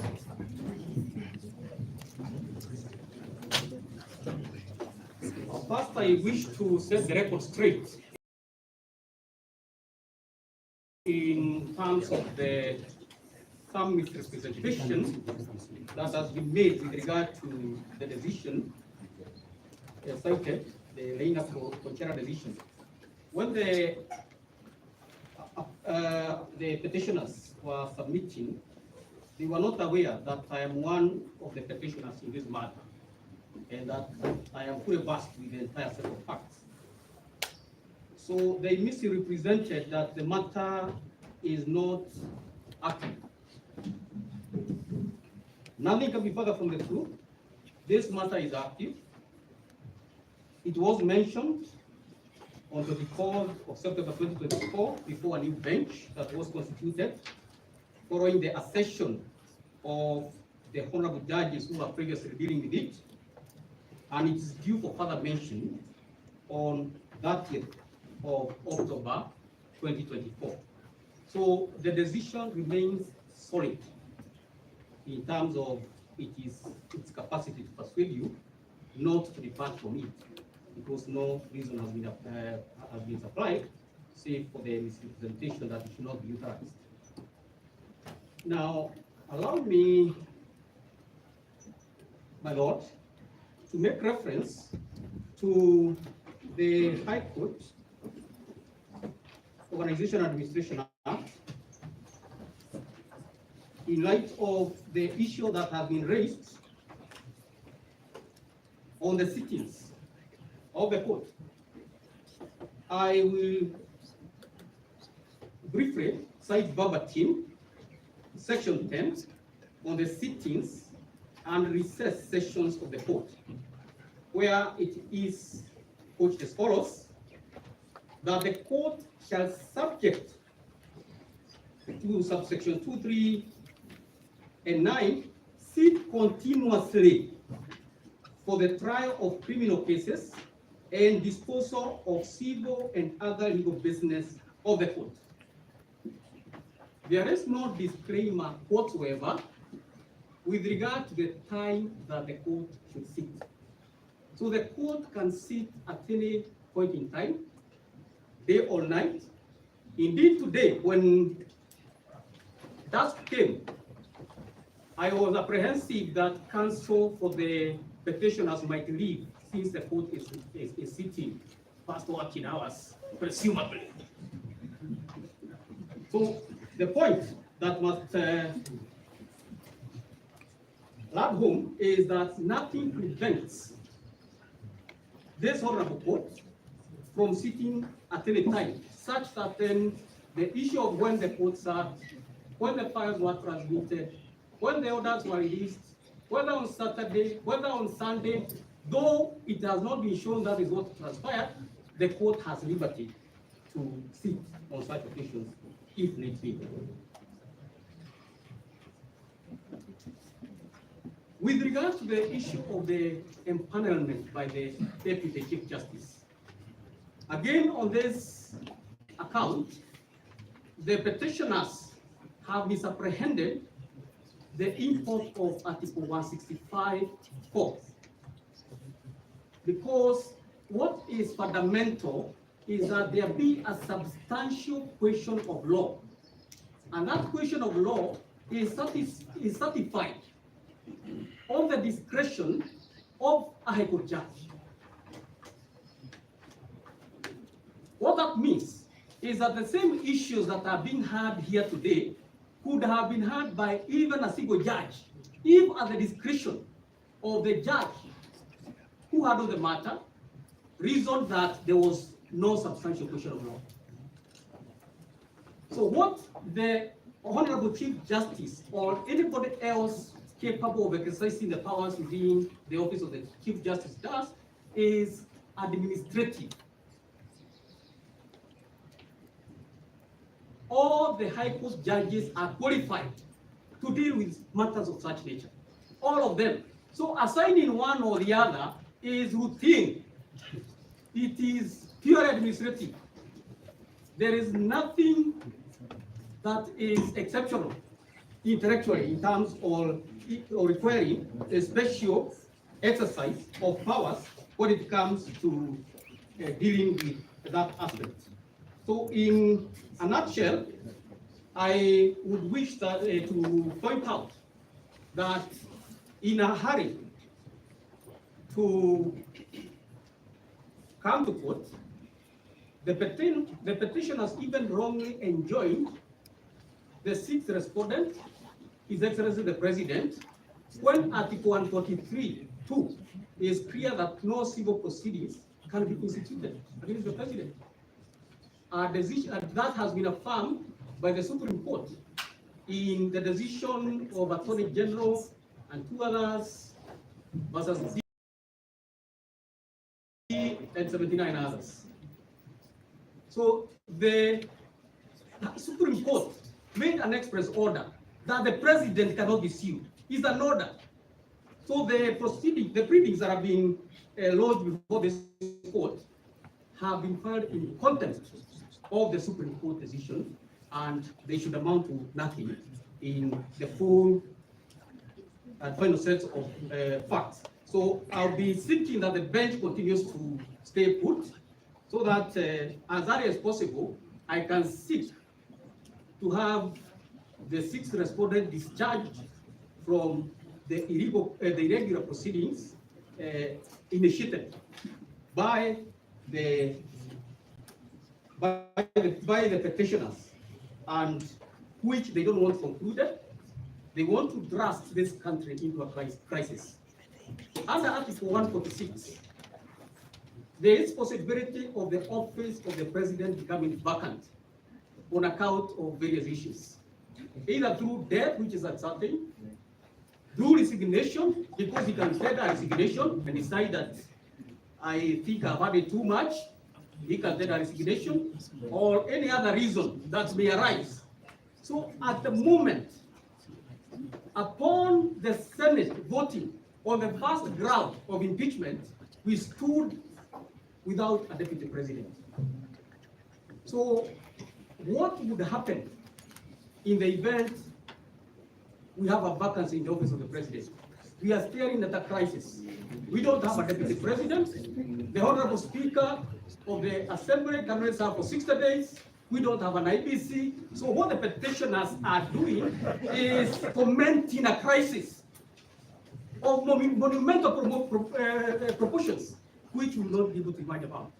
So I humbly pray my Lord, my Lady, that you fight favor in the arguments of the respondents and dismiss the application by the petitioners. I presume they are. Not if they are over.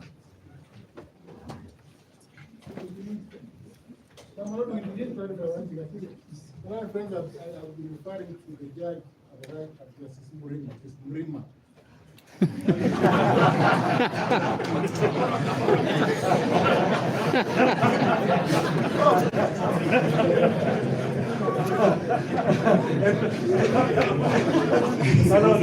Well, I grew up in Nakuru. I don't have the problem of a nail and an arm. So I know it's Murima. Are you the only person submitting now on this? Yes, I'm in my minutes, the 20 minutes. I want to do 15. There were 20 minutes, yes. And I said I'm doing 15. Mr. Ongoya will do 5. That's what I'm saying. He asked for 20, I'll do 15. All right. And Kaminwa, because of seniority, is asking for 5. No, I have to use 15. There were very many people who say they were things. So I need 15 and Mr. Ongoya will need 5. So 5. Malota, let me start at least for one point.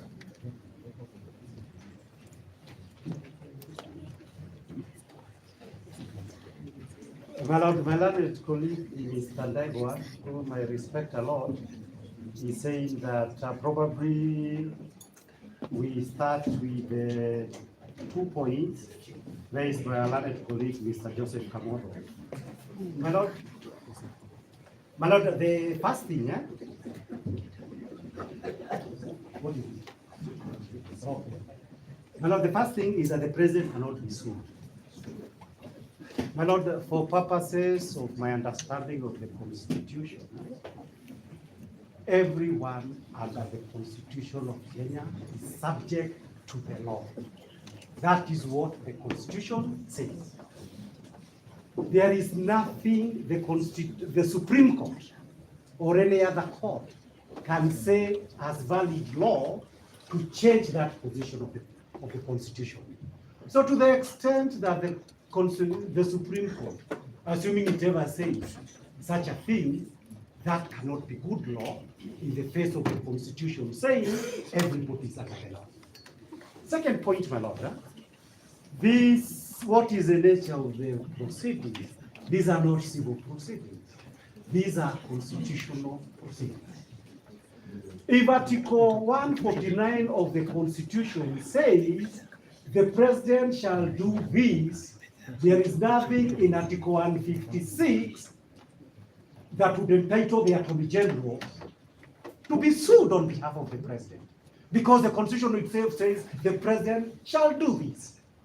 My Lord, also, if this is Bill of Rights enforcement, if the petitioners are saying the violator of the law is the president of Kenya, then the mandate of this court is to ensure the president does not violate the Bill of Rights. Nobody else can be sued on his behalf.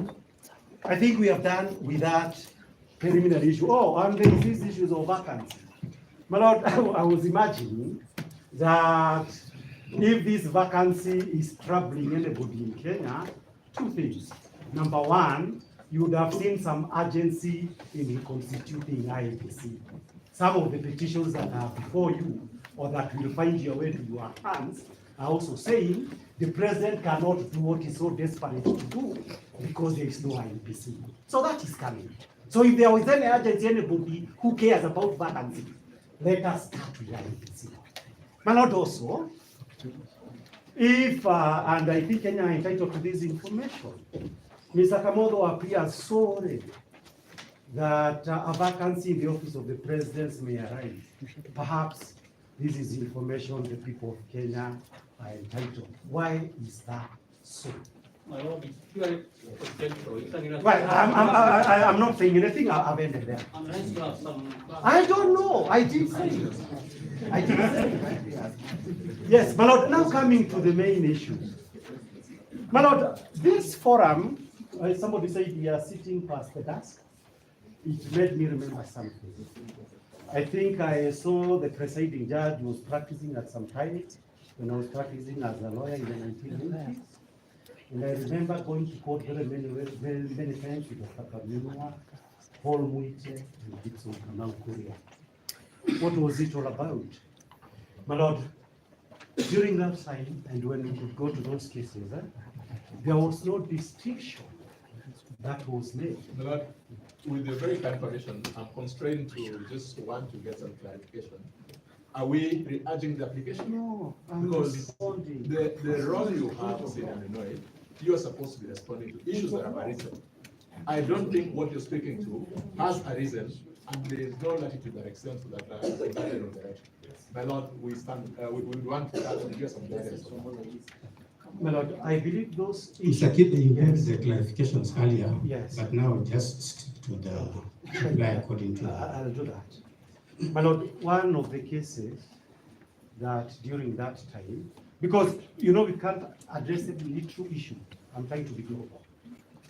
My Lord, one of the, and these are global points I'm making with regard to the issues that have been raised. My Lord, you are effectively being told the petitioner and the respondent occupy the same space from the standpoint of our constitution. My Lord, the truth is they don't.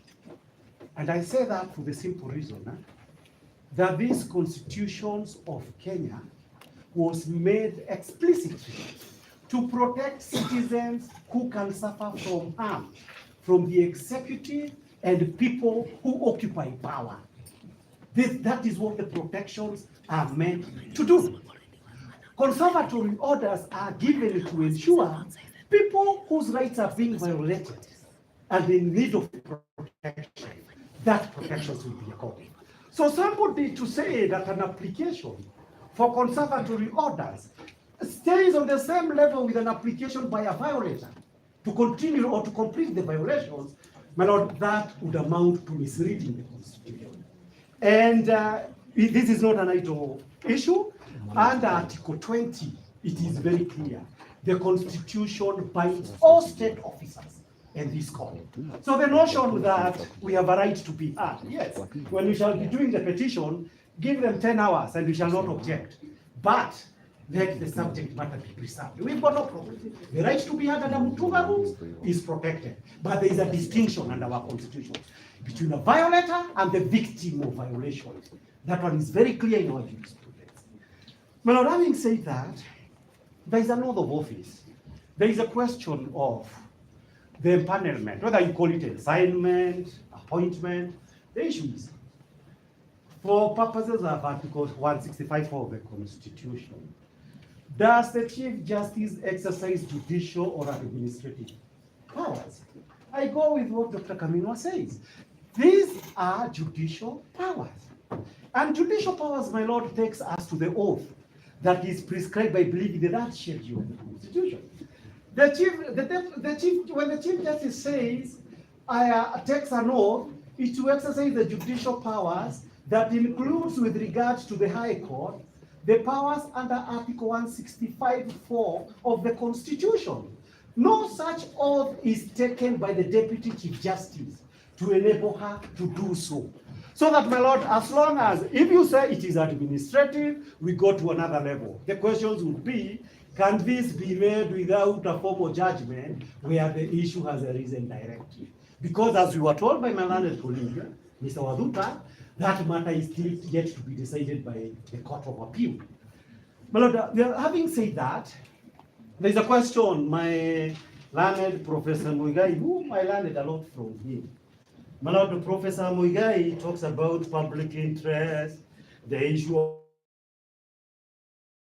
the necessity for it, and about a vacuum arising. But the happy thing about the Constitution is that up to this time, the petitioners have done nothing that would elongate the time at least of 74 to 100 days that is envisaged under Article 149 of the Constitution for this business to be conducted. If anything, it is this kind of applications to set aside that will prevent these petitions from being heard, for example, in the next 30 days, so that there is still some other 30 days for the people of Kenya to be consulted on this issue and the regular decisions to be made by Parliament. My Lord, there is an issue that an absurdity is being created. Who is creating an absurdity? The absurdity, my Lord, that is being created is this. And strictly speaking from Article 25 of the Constitution. Article 25 of the Constitution says the right to be heard is absolute, even during an emergency. How can this right ever be absolute, and this court were to take away the subject matter before that right is exercised, and you do not call that an absurdity? We are actually here to prevent that absurdity. In fact, you can have a ranking of absurdity. The biggest absurdity, my Lord, would be this, Article 125. All rights under Article 24 can be limited. Under Article 25, the right to be heard is absolute. It is binding on everybody. That's the biggest absurdity that can occur. Who supports that absurdity? The respondents. My Lord, we go next to Professor Ojienda. Of course, Professor Gedu said many things which we cannot deal with all of them. This internal memo, where is it? Oh, it's here. It's here. My Lord, this internal memo, first of all, we note, when the question was asked, is it anywhere? It is not in the CTS. Start with. Number two, or portal for the cases that have actually been filed. My Lord, the second issue, there is no reply affidavit for this court to be able to deal with it. But what does it actually say? It says, during my absence, I request you, your lordships, to be in charge. I will, however, be available on email or telephone for consultation. My Lord, the last sentence, plain meaning of English, would mean to me that Chief Justice from Geneva or anywhere else she was cannot be able to carry out certain administrative functions. But when she says that to be consulted, this was clearly made in the knowledge that there are certain things that I must do, notify me so that I can do them. The appointment of judges could be made by the Chief Justice in accordance with the constitutions from Geneva. My Lord, I could have said more, there is no much time. My Lord, they say they are challenging ex parte orders. My Lord, what ex parte orders is the main issue. The ex parte orders we are challenging is a conservatory order to ensure that before this court, there will be integrity and the constitutions will be upheld. And the kind of circus we had in Parliament will not happen before you. My Lord, my Lord, for purposes of where do we want this matter to be completed? My Lord, they said this is that they want the matter to be completed. We are more desperate for this matter to be completed.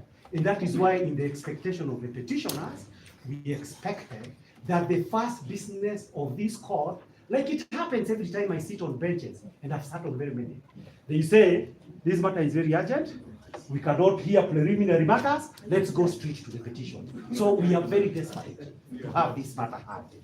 My Lord, there is my learned colleague, Mr. Nyamodi, whom again is a good friend of mine I respect. CJI occupies 3 constitutional offices, I agree. But the only issue of distinction is, under Article 165(4) of the Constitution, she cannot be able to perform that function any more than we could say she could transfer judges. Transfer of judges is actually more or less administrative, but she doesn't do it because it is an important office that goes with office of the Chief Justice. But if this is judicial, he cannot be able to do it.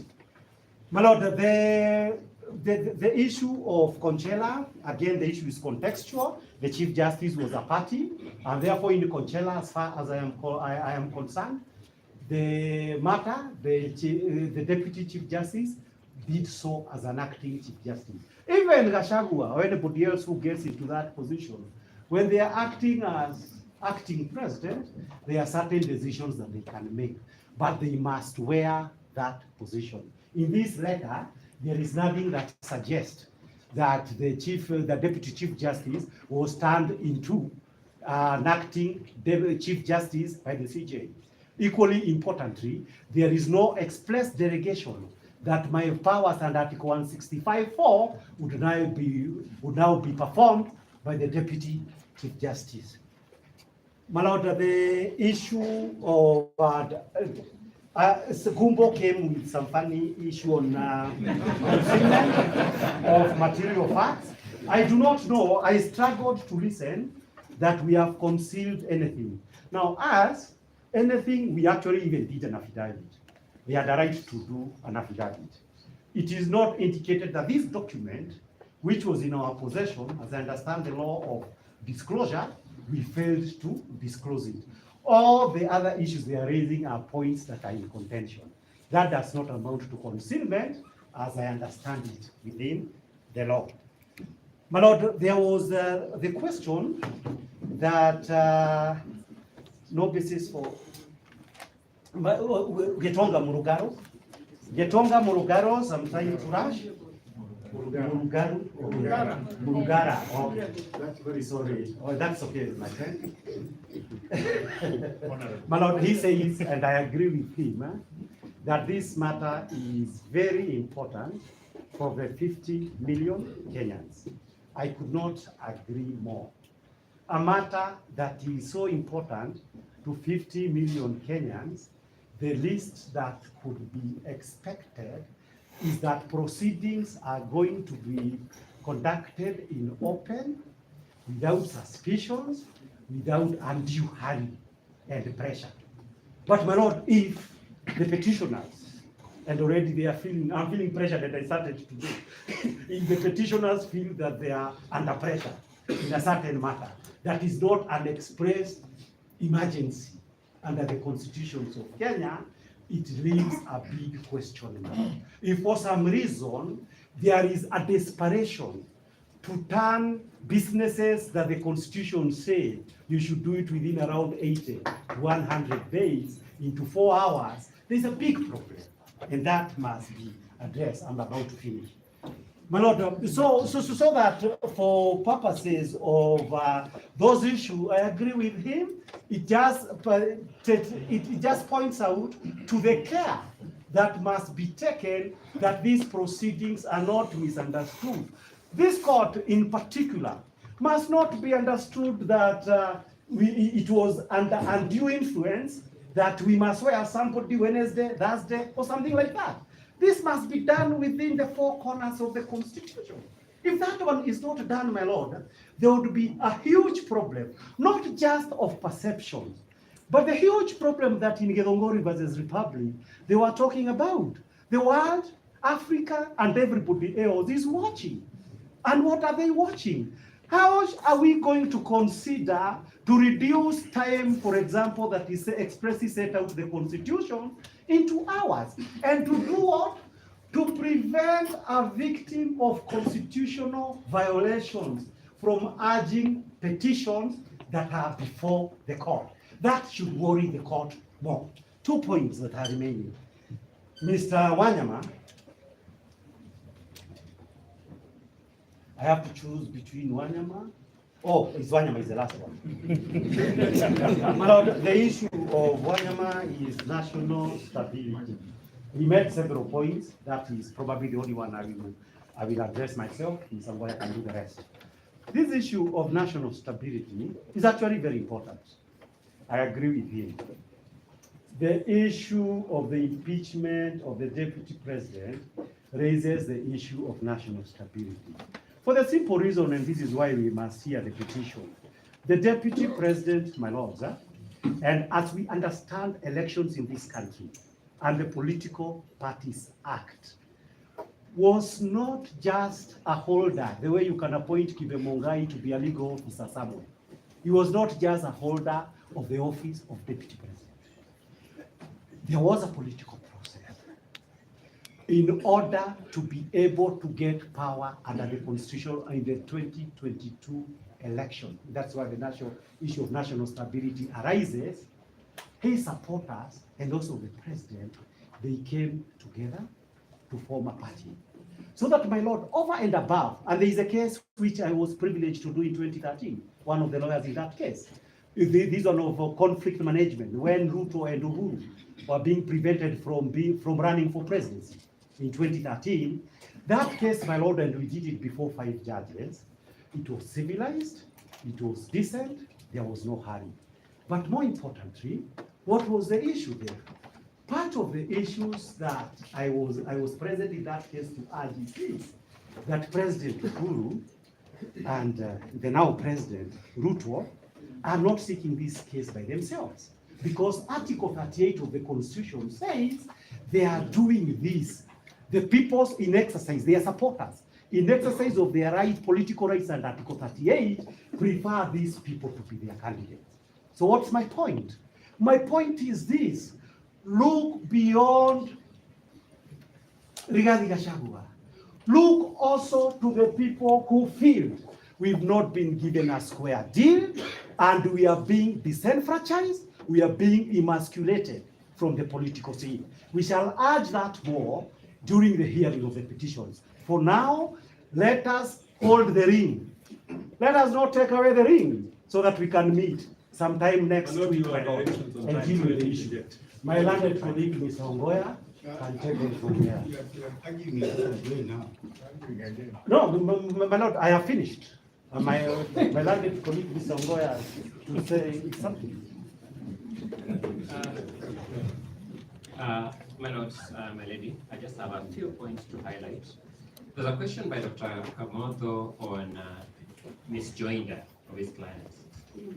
Let me just make a simple point that to the limited question whether the DCJ can constitute this bench under Article 165 Clause 4 of the Constitution, the question of joinder, misjoinder, non-joinder is absolutely irrelevant. Does not bear that question completely, and that would be a straightforward answer to that issue. Mr. Kamoto also said that this court can sit on any day, at any time, continuously. Section 10, subsection 7 of the High Court Organization and Administration Act 2015 does not support his argument. That section provides, and I quote, the Chief Justice may, where necessary for the expedient and proper exercise of judicial authority, authorize the sitting of the court on any day or at any time. The sitting of this court on any day at any time requires express authority of the Chief Justice under Section 10, subsection 7 of the High Court Organization and Administration Act. My learned colleague, Mr. Nyamodi, made an important point, and I think I support that point. The Constitution says what it says, but it means what the court says. Very crucial point. The Constitution at Article 165, Clause 4, says who can constitute this bench. That is the Chief Justice. Can the DCJ also do it? Is that an administrative or a constitutional mandate? The jurisprudence by this court, as we have alluded to, is 3 cases. The Umtata case, the Kemri case, and the Leila Conchela case. The Umtata case and the Kemri case present that as a constitutional mandate of the Chief Justice. The Leila Conchela case at the High Court level presents it as an administrative function, but we now know that the Court of Appeal has found that to be an arguable point on appeal and has given a stay order on the strength of that arguability. The weight of that jurisprudence militates against finding that this is an administrative decision, as has been urged by my colleagues on the other side. Since I have only 5 minutes, an issue arose here, my lord, my lady. We tried to object, but we were told we will have a right of reply. Professor Jenda presented a piece of paper from his hand, claiming it's a memo from the Chief Justice. We sought clarification on where that paper has come from. First, his argument was it's in the portal.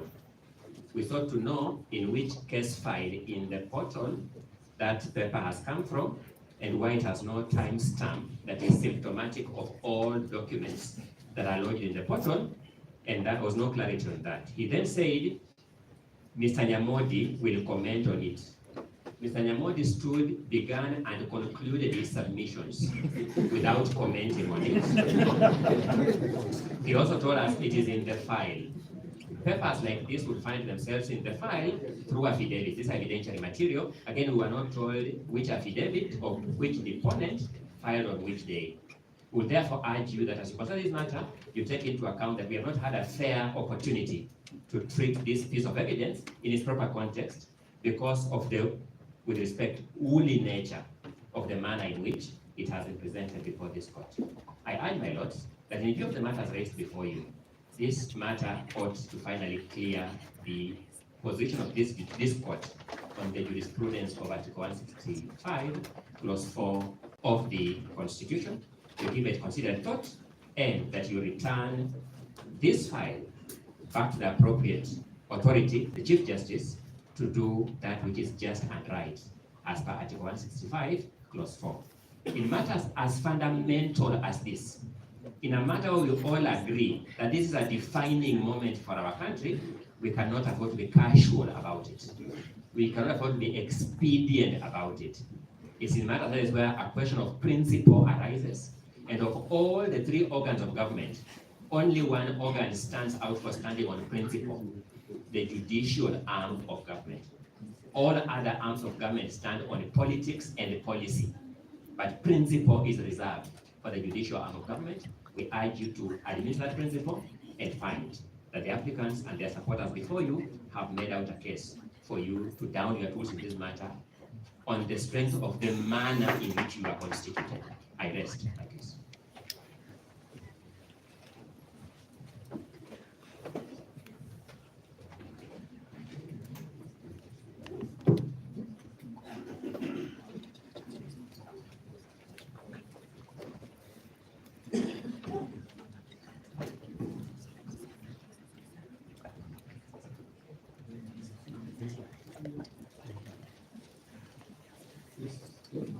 My Lord,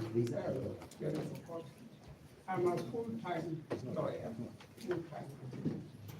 I appear in the Magistrate Court, High Court, Court Appeal, and I appear before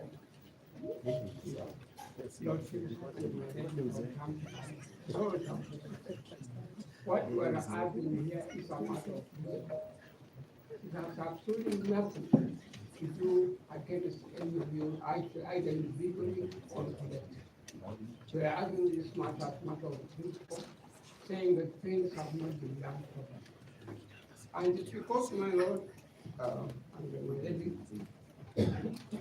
Kenya is an interesting country. There is a book here which I read from time to time, the Constitution of Kenya Commentary. The Constitution of Kenya Commentary.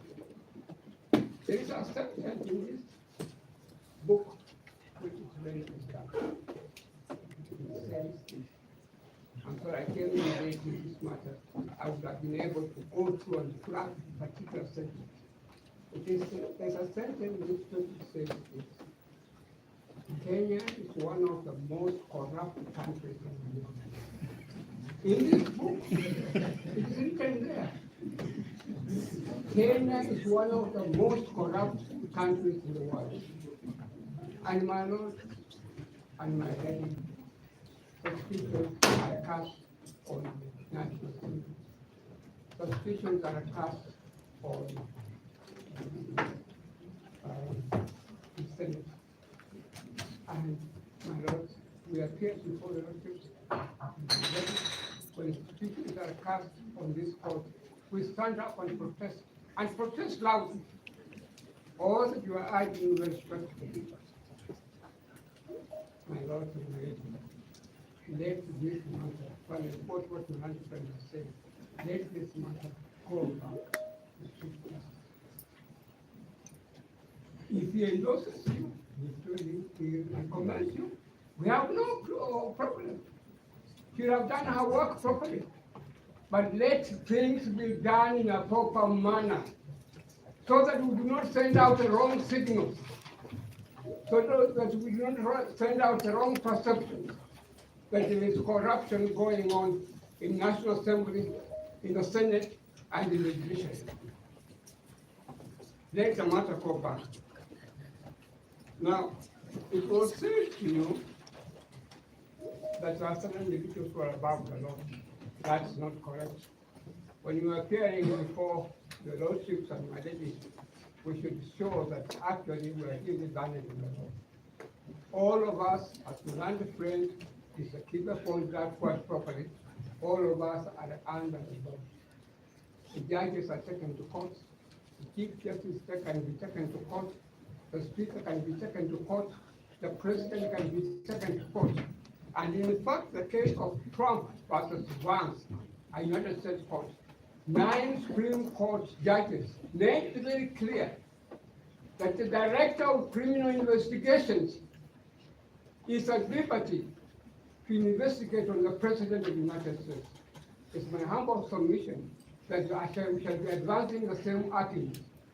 That in this case of Gachagua, no director of criminal investigation was called or summoned to give evidence. Am I wrong, Mr. Mr. I'm right. Thank you. I'm glad I'm still right. No director of criminal investigation was summoned to give evidence. This is a lacuna. This destroys the whole case. My Lord, there is something else I would like to say to you, very, very respectfully. Conflicts at work. We are always quarreling with people we work with. It's normal. I happen to know that Chief Justice Miller and Sir James Wilkes never got on very well at all. They quarreled from time to time, but they couldn't work together. I happen to know Chief Justice Trevelyan and Justice Martin were not friends.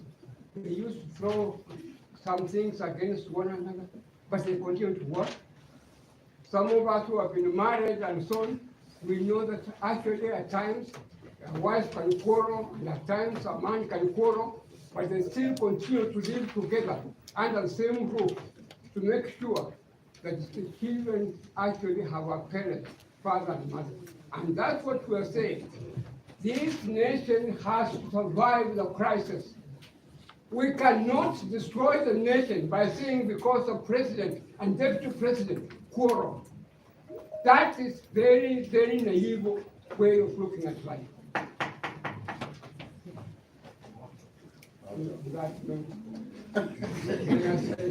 Thank you very much. And I shall be advancing the arguments of alternative dispute resolution. I put them on notice. If you are advancing the notice, the alternative notice dispute resolution, you can get President Bakisari, we can get our archbishops, we can get our retired Supreme Court judges to sort them out and continue to work. But we cannot abandon the Deputy Chief Justice because the two of them cannot get on well. That is a very, with respect, that's a very childish way of approaching this. Thank you.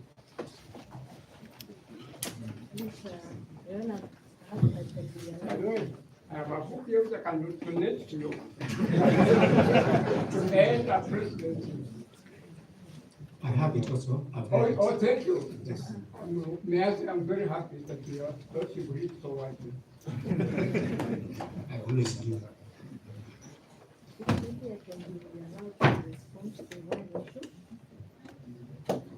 So Senior Counsel Paul Muti, are you responding? No, in the interest of time, I will go along with the submission. Then we can give you 1 minute. Just 1 minute. Your name again?